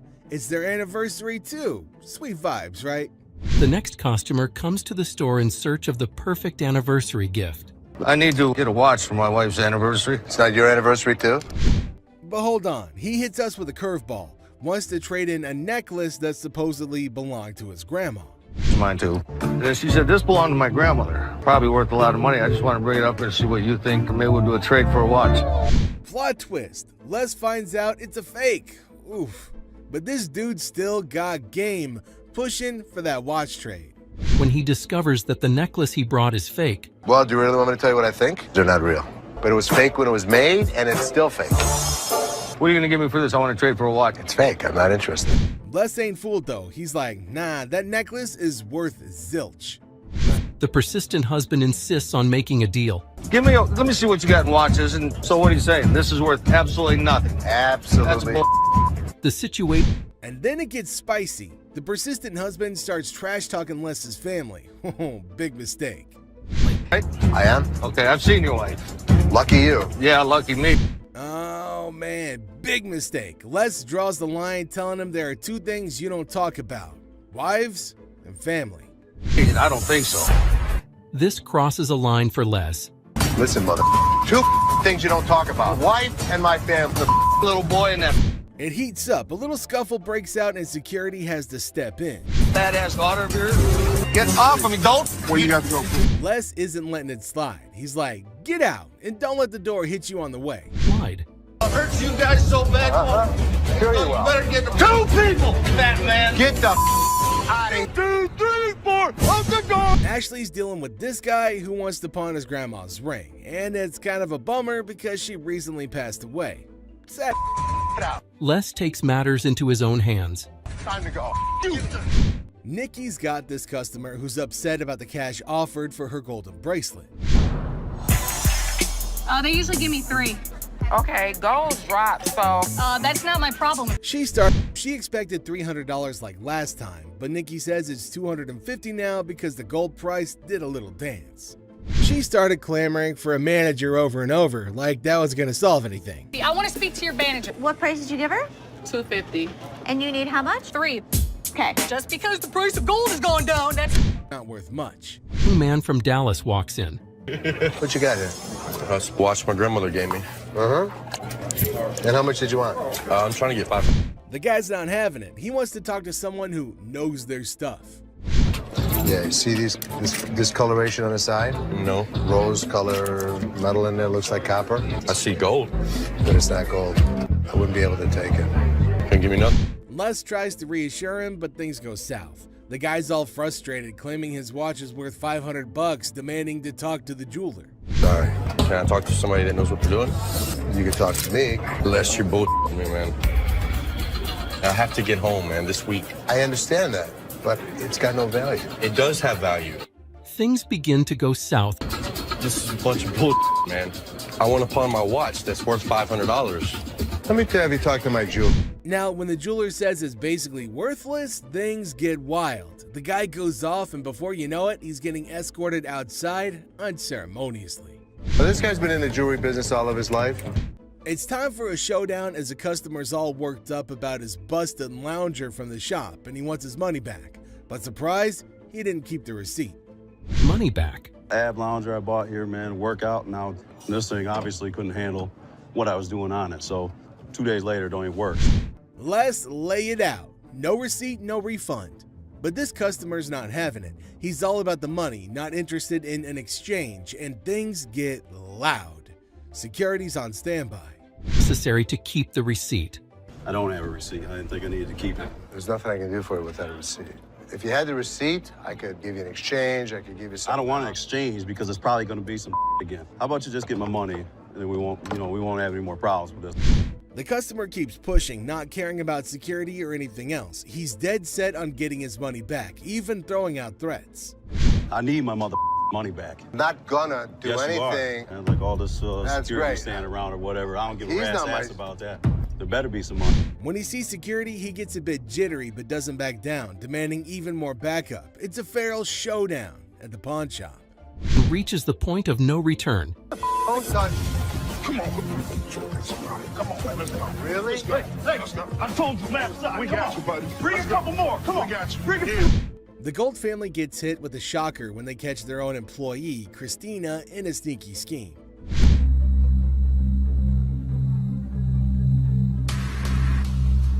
They're all curious about Christina's shady moves. Turns out she's been pulling off a scam right under their noses.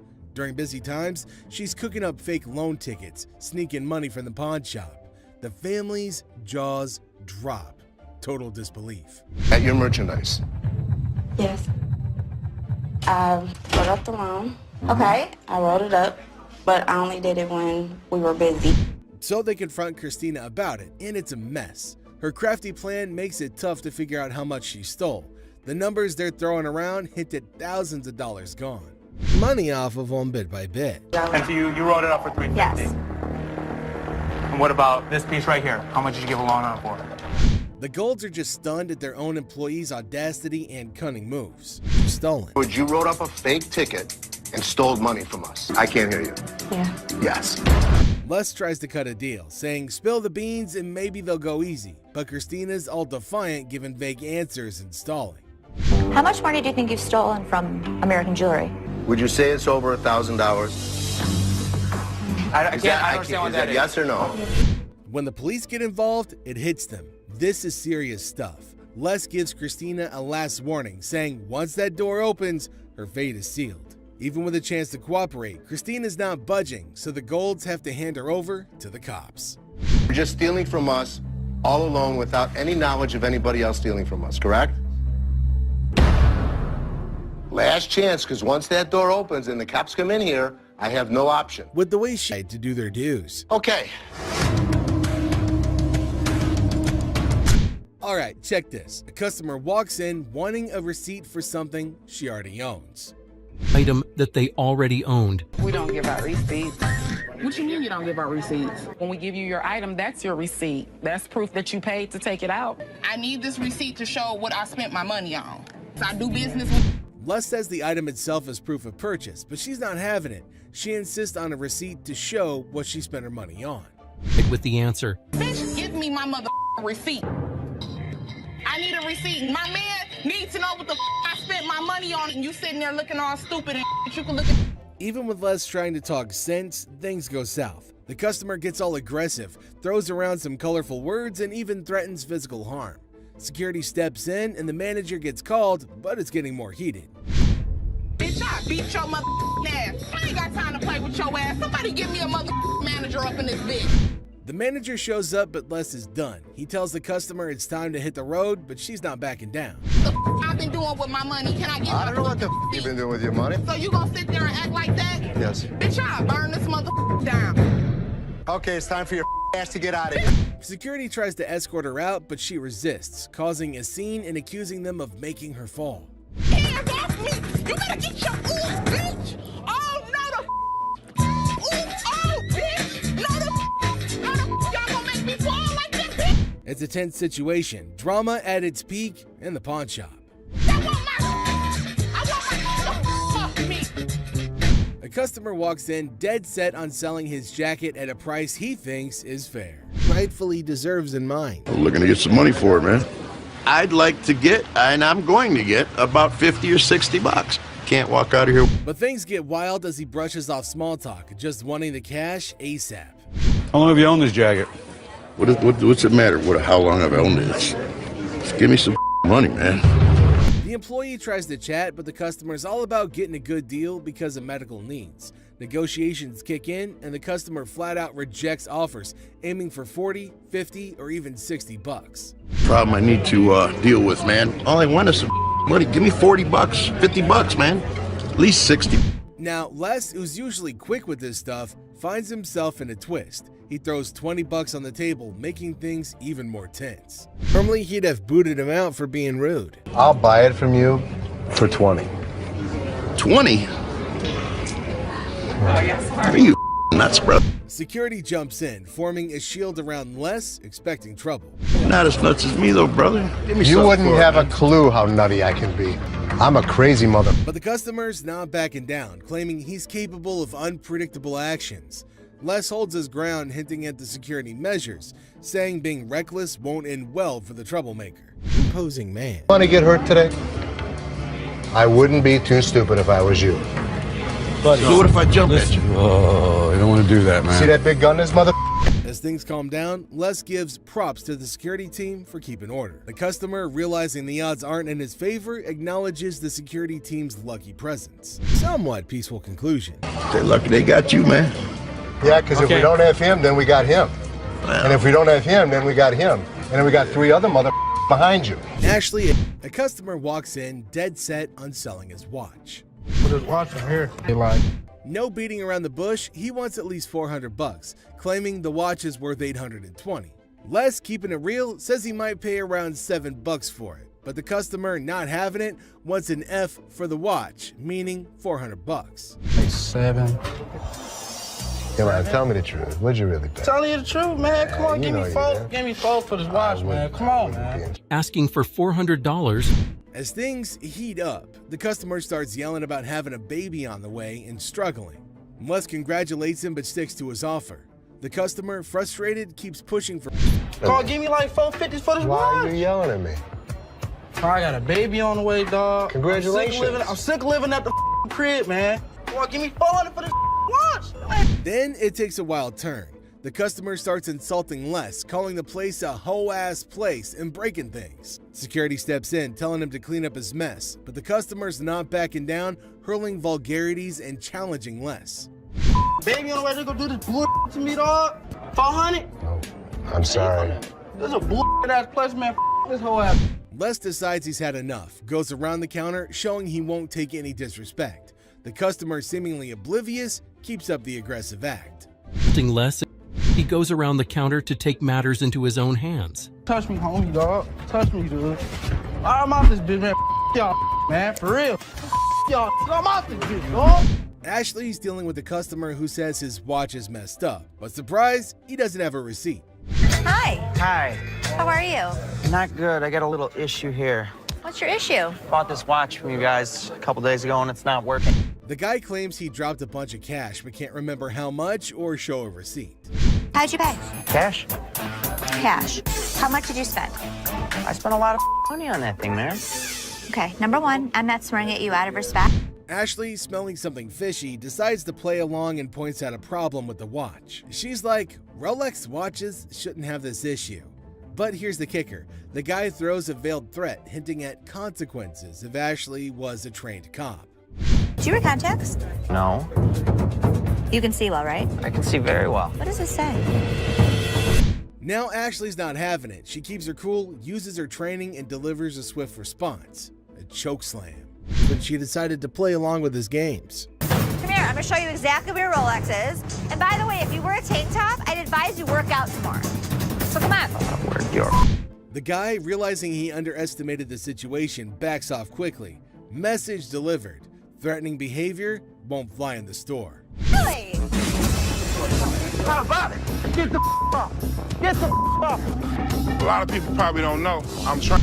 The customer's still demanding what he thinks he paid for it, but Ashley's chill. She hands back his cash, making it clear that being confrontational won't change the outcome.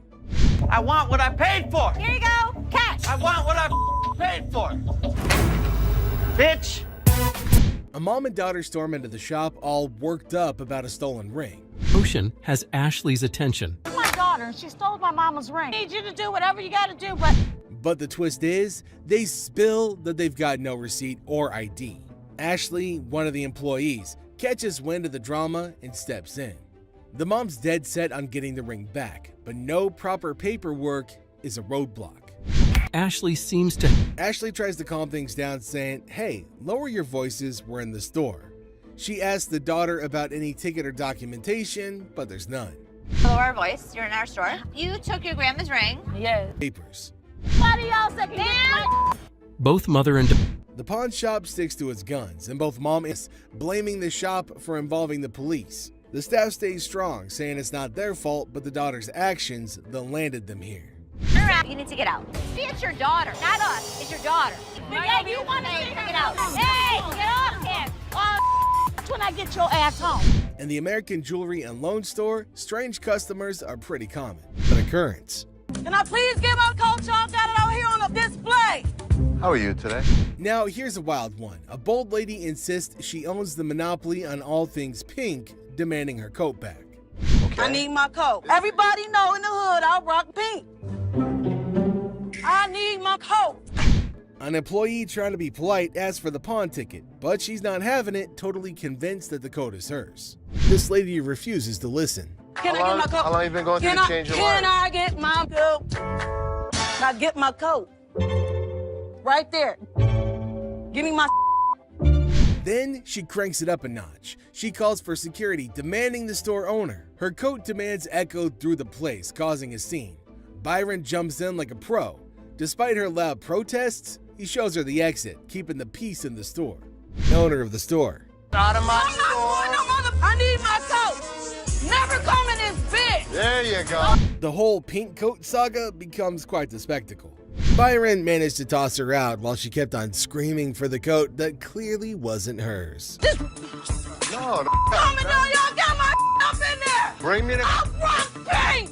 I'm a pink bitch. The day kicks off with a grumpy customer claiming his recently bought coat shredded while he was riding. Thing is, he's got no receipt to back up his story. Person. Just bought this coat here about a week ago. Riding down the road and the thing just shreds up. I want my money back. Now, despite having a receipt, this guy thinks that's enough proof, ignoring the store rules. Karen, the staff on the case, stays cool and sticks to the policies. For cash. It's a little beat up to me. Yeah, you're telling me. I'm not very happy. Do you have your receipt? No, isn't this receipt enough? No, it's not. I need a. The customer keeps pushing for a refund on a new coat, but Karen holds her ground, saying you need a legit receipt for any fix. Props to Karen for not letting opportunistic behavior slide. Now, I want my money back, or I want another coat. Can't help you unless you have a receipt. All I want is another coat, or I want my damn... As the talk goes on, it becomes clear. The customer's trying to pull a fast one, hoping to score another coat without proper verification. But Karen sees through it, keeping her cool and not giving in. Him? He got Karen. How about I just take one? Well, I don't really recommend you. When the guy can't bend the rules his way, he gets all aggressive, hinting at causing a ruckus. Karen, though, stays calm and walks him out, stopping the situation from blowing up. That's how you handle tricky customers. Shredded to you? I'll take this whole damn wreck. Hold on, my man. Hold on, I'll take this whole wreck. Barbara and her nephew Leon hit up Seth at the American Jewelry and Loan Store, all tangled up in a TV remote drama. Barbara. Nice to meet you. And this is my nephew, Leon. Hey, Leon, nice to meet you. We buy the TV, but he got home and So Leon bought a TV from the pawn shop 3 months back, but guess what? No remote. Turns out he pawned it without the original clicker, and now they want a replacement. He pawned it about 3 months ago. yeah. So we're up here now, and all he wants is a remote for his TV. That's the barcode for the TV. Oh, you took the barcode off the TV. If it didn't come with it. But Seth can't find the remote. He suggests checking the stock, but they're not having it. Frustration kicks in, and Barbara and Leon decide to make a scene, claiming the TV had a remote when pawned. Despite Seth's confusion, Barbara insists her nephew deserves a remote. When I rebought my TV, Yeah. it didn't have a remote control. And I Right. know I pawned the TV in with Right. the remote control. Right. So Right. why I don't have it now? He pawned the TV. It was a remote to You wanna it. buy one? So you give my nephew his remote, right? Facing potential chaos, Seth, keeping cool, decides it's time for Barbara and Leon to exit. Security steps in, escorting them out, putting an end to the chaos. Seth throws in a little note about the abundance of remotes in the store and wishes them a nice day. No doubt Seth has tolerance. You got one back there somewhere. I've got lots of them. It's You want back to give there them the somewhere. remote? Yeah, yeah. It's No. back there. Go, yeah, so go back there. Have a nice day. You remote me. Karen's at the store and things get crazy. A lady seems all chill, talking about watches. Your eye that you want me to pull out? I was kind of looking at some of these watches. Did you see her? But hold up, she suddenly accuses another customer of swiping her invisible phone. Yeah, you heard it right, invisible. Karen, cool as a cucumber, questions the crazy claim. Giver is Byron Services. Where the hell is my phone? Something wrong? Yeah, my phone. I just let my. Did you take my phone? Take your phone. Turns out no phone was missing. Karen, with a bit of sarcasm, asks if someone took her invisible phone. Drama alert. The innocent customer is just baffled. For Karen. Get get the manager. You What's wrong? What's wrong? Calm down. Ma'am, there was no phone. There was I laid my phone there. The lady, frustrated that her trick failed, goes off. Karen unknowingly adds fuel, mentioning the end of the lady's gangster years. Boom. Emotional explosion. Knowledge of. Yo, y'all better get this lady because I ain't got nothing. Please, Yo, listen. Crazy. Trying to chill things out, Karen tells the lady to calm down. The store, once quiet, turns into chaos. Karen's dealing with it, but man, unpredictable customers make it a wild ride. Proves a little too much. Your gangster years is over with, baby. Calm down. You ain't gonna need that cane. Go ahead. Karen's handling of the situation. Oof. Man, put the cane down. Chill out. Gangster, calm down. Would you calm down? You ain't that bad. Calm down. I am. On what seemed like an ordinary day at the shop, a quirky customer shows up at the shop claiming he wants to pawn some stuff. But get this, he's only got pictures of the items. But I got some pictures. I don't want to bring them up here. It's cold outside. Right. I got this one right here. Yeah? Nice little clock. Seth, being the sharp guy, quickly spots something fishy. Those pics look like they're straight from the internet. Sus, right? Well, Seth ain't playing around and says, no way I'm giving you a quote without checking the real deal. How much are you looking for? I'm looking about $500. I can't quote without seeing the actual merchandise because just because you have a picture of it doesn't really mean that. The customer wants a $500 quote, but Seth is like, hold up, I need to see the actual stuff. Now Seth's on point. He knows pics can be deceiving, but the customer won't budge, and Seth's suspicion grows. Without checking the goods, Seth says, no quote for you. You interested? I'm interested. But you can't quote me what I'm gonna get though? No, it's just a picture. I don't know exactly what you're going to be bringing in. I don't know if it's metal. I don't know if it's paper. I don't know if it's just a painting. I don't know. But the customer's persistent, not showing the item. Seth's had enough, and he calls in Byron to show the guy the door. Byron, following Seth's lead, kicks the guy out. Get the quote? No, sir. You're wasting my time and your time now, so bring it in. You know what? What? You. Have a nice day. Man. What you want to do? Do you? Come on, do it. Say hello to the bad guy. One more time. I'll call my expert then. Okay. No problem, bud. Okay, check this out. A customer rolls in eyeing a $100 watch, thinking it's a done deal. But here's the twist. Her VIP card can't cover it. Just the basics, you know? She suggests her VIP card is like a gift card, and Byron's trying to clear things up, but she's not having it. All the drama starts.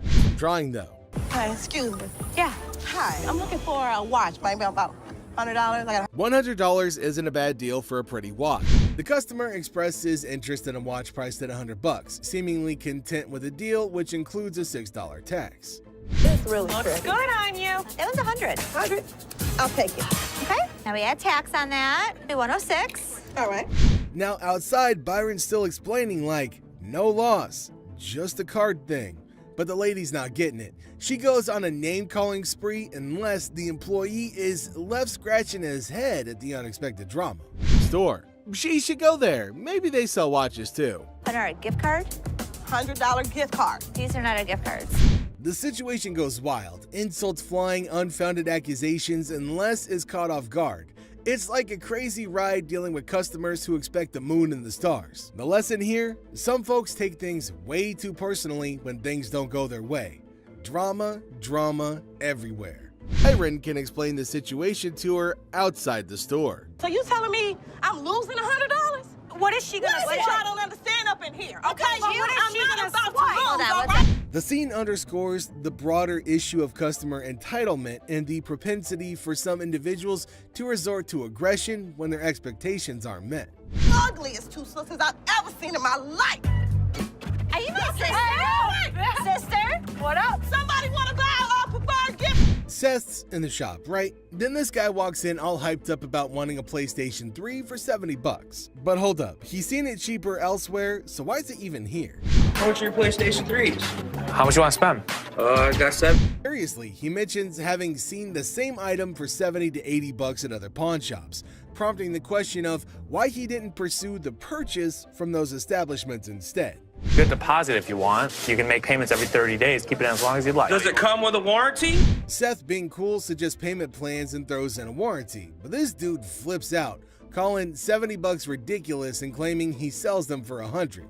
Things get heated and Byron's on standby for security. It comes with an as-is warranty. This is bull. I sell them for 100 bucks. That is ridiculous. Oh Yeah, my you God, got it's 70. I want some. As the tension escalates, the customer raises his voice. Unbeknownst to him, Byron, the security presence, is prepared to intervene if the situation spirals out of control. Voice raised like that, we'll be more than happy to speak with you. We'll What's see. up on this for $70? Show me 70 bucks. Seth tries to calm the storm, invites the guy to talk it out, but nope, confrontation is the name of the game. To cool things down, Seth throws a challenge. Show the cash if you're serious. But surprise, surprise, the dude can't show the money. So with Byron there, Seth basically says, adios. Ride, big boy. Big boy. Ride, big boy. Push me, big boy. Here we go. What you want to do? You think I'm about What you want to do? I come down this my level, beat your ass down here.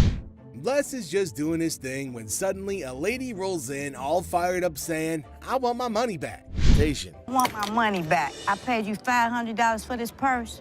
I want my money back. Now, she claims that she dropped 500 bucks on a purse and now thinks that it's fake. But here's the kicker. The store doesn't do refunds for sold stuff. Les, smelling something fishy, asks for a receipt. You know, proof of purchase. But she's not having it, gets all sassy and threatens legal action without any proof. Staff member scammed her. Let me gain my composure before anybody... Don't gain your composure. Before somebody goes... Give me my money back. You sold me a fake purse. The purse. Now the receipt drama heats up.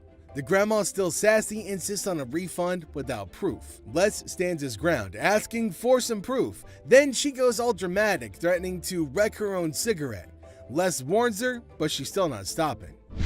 Ma'am, do you have the receipt? I didn't give you a second when I gave you my money.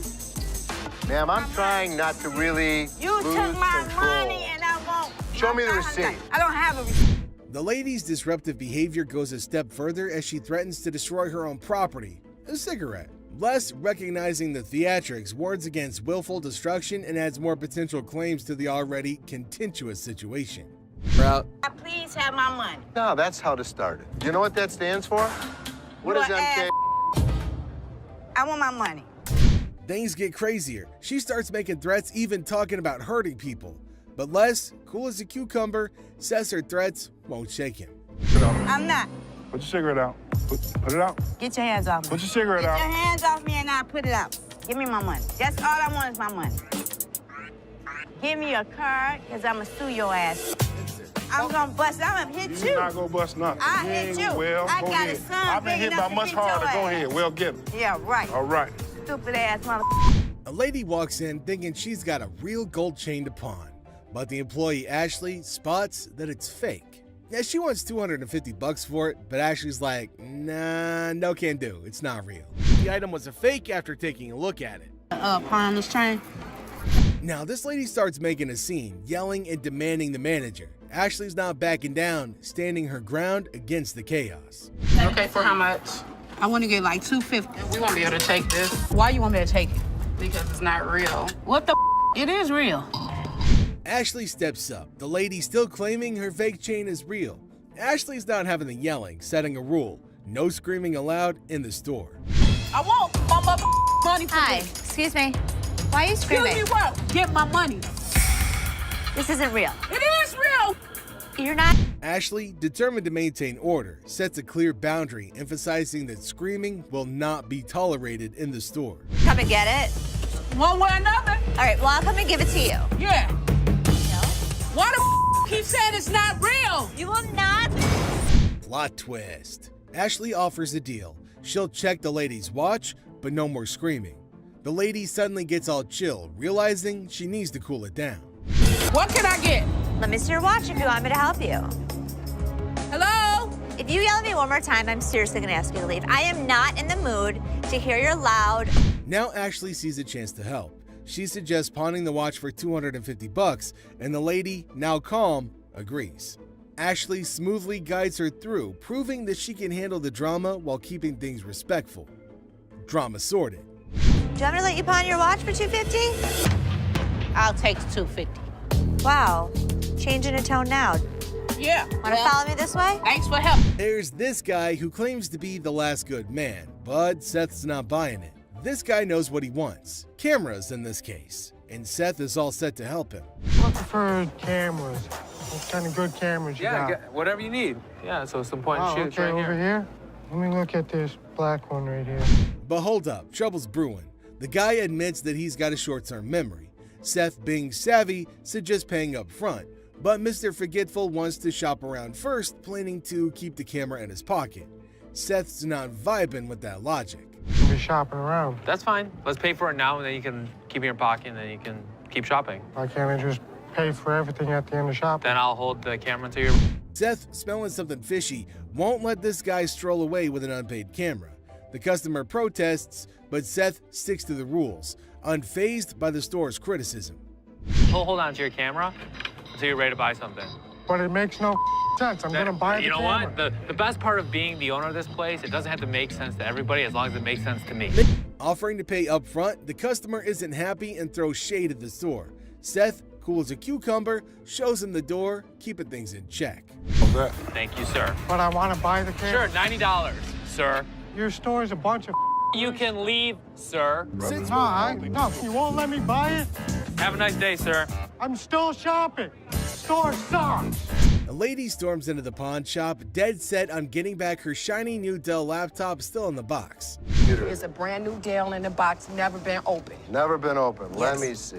The shop says it was pawned, but she insists it wasn't. The employee checks the system, and yep, there's a code saying that it was pawned. Now, she's not buying it and accuses the shop of shady business. B-O-W-I-E. She got something in pawn? Yeah, she does have. Refusing to accept this information, the customer accuses the shop of hiding her belongings without reason. However, the employee explains that there's a valid code for the item. Trying to keep it professional, the employee explains there's a legit code, suggests going to the windows for help, but she's not having it. Instead, she's getting more worked up, doubting the shop's honesty and integrity. Oh, you have your fur coat, so you can go right over to the windows and they can take it. No, I want my computer. No, you have a fur coat in pawn. And I understand. And here's where it gets wild. She starts thinking that there's some big conspiracy against her. She's convinced the shop is teaming up with the rich tycoon to snatch her laptop. Things take a turn for the absurd. Y'all don't know how to talk to nobody, and I guess I'm because talking- I'm the little dog that you can just You ain't tell no little me, dog, you're taller than I am. With a poor bitch's computer, check and give me my. Her frustration peaks, and she goes from claiming to be a sweet Christian lady to dropping a string of curses. She's a nice, polite Christian woman. Yeah, right. I think that you are being so despicable. A customer walks into the pawn shop all upset, thinking it's some charity spot. Now she's on a mission to get back her 2 TVs, claiming they were stolen. But here's the catch. No ID, no ticket, and she's causing a scene. 2 TVs. I need your ID or the tickets. My what? ID or your ticket. The employee, being the voice of reason, explains this isn't a police station and suggests filing a report. She won't budge, insisting on her TVs pronto, even offering her name instead of proper info. The employee stands firm, saying they need a police report. If your items are missing, you should go to the police to complain, not the pawn store. I have no ticket or no ID. My stuff. Things heat up as she gets louder about her stolen stuff, but the employee keeps it cool, sticking to the right process. They're going to get her a television. I need your ID or the I can give you my name. I need my stuff, like now. Well, you have to make a police report. I need my stuff. In a surprising twist, the employee decides to play along with her need for drama. Customer goes all out, banging on windows, but the employee holds the fort, following store policies. When she won't leave without her way, the employee calmly shows her the door. Man, was there an issue? 2 TVs was stolen, a ring, and I just drove up here from Flint. I need my. I'm not the police. Look, I just want my. All the ladies screaming My is way. Get my bitch! What? If I'm gonna have to get ratchet? You don't pound on my window! Les is chilling at the shop when this dude, looking like he time traveled from an old western, shows up, calls himself a music teacher, claiming his student's guitar got pawned at their place. It's a pleasure to meet you, Your brother. name is what? Vaughn. Vaughn? Yeah, I'm a music teacher. When I talked to her mother, she ended up letting me know that they put it in a pawn shop. He didn't bring the student along and spills that the guitar got pawned without filing any police report. No. Otherwise, I would have to sell it back to you at retail. Pay me what we paid her, and then she would make restitution. Les, being the cool head, says he can't just hand the guitar back without proof. He's all about that police report or receipt life. I got to pay you some money? Why do I got to pay you anything? Without a police report or a receipt showing me that that guitar is yours, I can't do it. But wait, the guy's there to throw some intimidating music background at Les, saying that he played in Detroit for 15 years. Now Les ain't shaking, he's all about that proof life. I've been playing in Detroit for over 15 years and you can't give me my back? Byron, the big security bro, steps in when the intimidation falls flat. Now he scoops him out before things go wild. Now it's time to go. It's time to go? It's time to go. Man, you working for him? You're right, come on. On his way out, he drops a line about Rick Ross and claims to be the next Rick James. Real head scratcher for Les and the crew. A wild mix of Western gear, music talk, and failed intimidation. Hey, y'all got Rick Ross as security. I'm the next damn Rick James, bitch! Les, just doing his thing, asks a customer why she wants to pawn some earrings. She straight up says she wants $350, but shuts Les down when he tries to understand why she needs the cash. To pawn these earrings. Okay. Trying to get $350 for them. Why do you need the money? It's none of your business why I need the money. Les, being Les, doesn't back down. He keeps asking why she needs the money. And the lady makes it easy. I'm coming in here with my jewelry to get money. How many kids she got? She just told you. The customer, getting defensive, says it's none of his business. Les, though, keeps digging, trying to know more about her situation. Things get wild when the customer thinks Les is poking around on purpose. She's getting more and more annoyed, not liking the questions about her life. But here's the twist. Les catches her saying the earrings are real, but not with real diamonds. This gets him suspicious about the jewelry.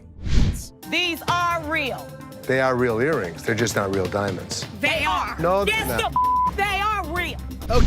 Suddenly, the customer switches to bashing Les's choice of clothes, dissing him for wearing leather in the heat. That leather coat you got on. It's 1,000 degrees. Who the wears leather? I ain't leaving this bitch. Les's ears would ring for the rest of the day because those ladies weren't stopping talking, and it turns into a full-on heated exchange with insults flying around. But Les stays cool, sticking to store rules. Wrinkled up probably ain't had no years. Supposed to be jewelry and long. Bull ass shot. Raggedy. Okay, get this. A lady goes up to Ashley saying she needs cash for her silver ring to replace her lost dentures. She spills the story about her kids flushing both sets down the toilet while playing. Got a little bit of a problem. Can't imagine why. My kids were playing around last night, broke my teeth. So they How'd were they playing. bring them? They flushed them. Ashley, all ears to this wild tale, wants to know more. But what I'm trying to do is sell this so I can get more. So they took both sets? The lady's looking for around $300 by selling her silver ring. But when Ashley gives her a value that falls short... Exactly. And you want how much? About 3. Things get heated. I can be able to give you 300. 2. But Ashley's not taking it. She stands her ground, refusing to make a deal. The lady tries a last-ditch move, asking for $10, but Ashley shuts it down. So what can you give me? $10 to buy it. No. Now hold up, it gets worse. The lady cranks up the confrontation and the insults. Bitch. Take your silver ring and start walking, bitch. Listen, take one enough. Ashley, not into drama, tells the lady to take her ring and keep on walking. This is what you get for messing around with Ashley. Now what? I'm here. Now what? I'm here. Keep walking. Bitch, my car's this way. Lucky Ashley knocked $1,000 ring and want the remaining money or the ring back. They show Leslie a supposed legit receipt. But hold up. Leslie whips out a real ticket showing the difference between the two. Client brought in a $10,000 ring here, and she wants to either collect the remaining money owed to her on the ring or get the ring. The customers stick to their story, saying someone printed their but the customers won't budge. To Ashley claiming a purse on display is hers. I want the purse. However, The lady gets all heated, demanding to check the purse. Ashley's like, sure, buy it if you want.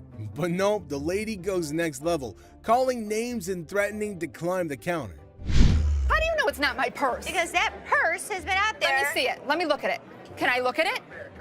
If you want to buy it. I just want to look at it and make sure it's not mine. Okay, first of all, I'm not First of all, don't talk to me like I'm a idiot. you. Give me my purse or I'm going to come over that counter and get it myself. What's it going to be? Enter Byron, the big snuggly hero. He steps in, making sure things don't go wild. Even when the lady resists, Byron's like, time to leave. And he stops her from grabbing that purse. It's a snapshot of how pawn shop workers deal with crazy claims. Ashley keeps it by the rules and Byron keeps the peace. Easy. Oh my God. Get your hands off me. Have a nice day. Let's go. Walk yourself out, yo. You. Walk Get your hands off Walk me, big yourself boy. out. You know you just hit me with that pole, right? A guy walks up to Rich, claiming his new iPhone is a dud and demanding a refund. But surprise, surprise, no receipt. 3 days ago, and this don't work. The camera don't work. It keep freezing and like that. Did you download a camera function? No, it clearly got a camera. Why would I have to download it? Just asking.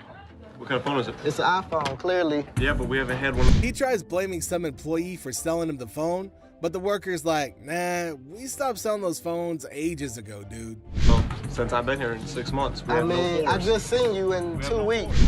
Then things get loud. Security steps in and the guy gets the boot. But Rich, being the savvy guy that he is, ain't falling for the scam. Rich throws a curveball, suggesting they go test the phone in the parking lot. The guy doesn't know squat about the phone, and surprise, surprise again, no proof that he bought it.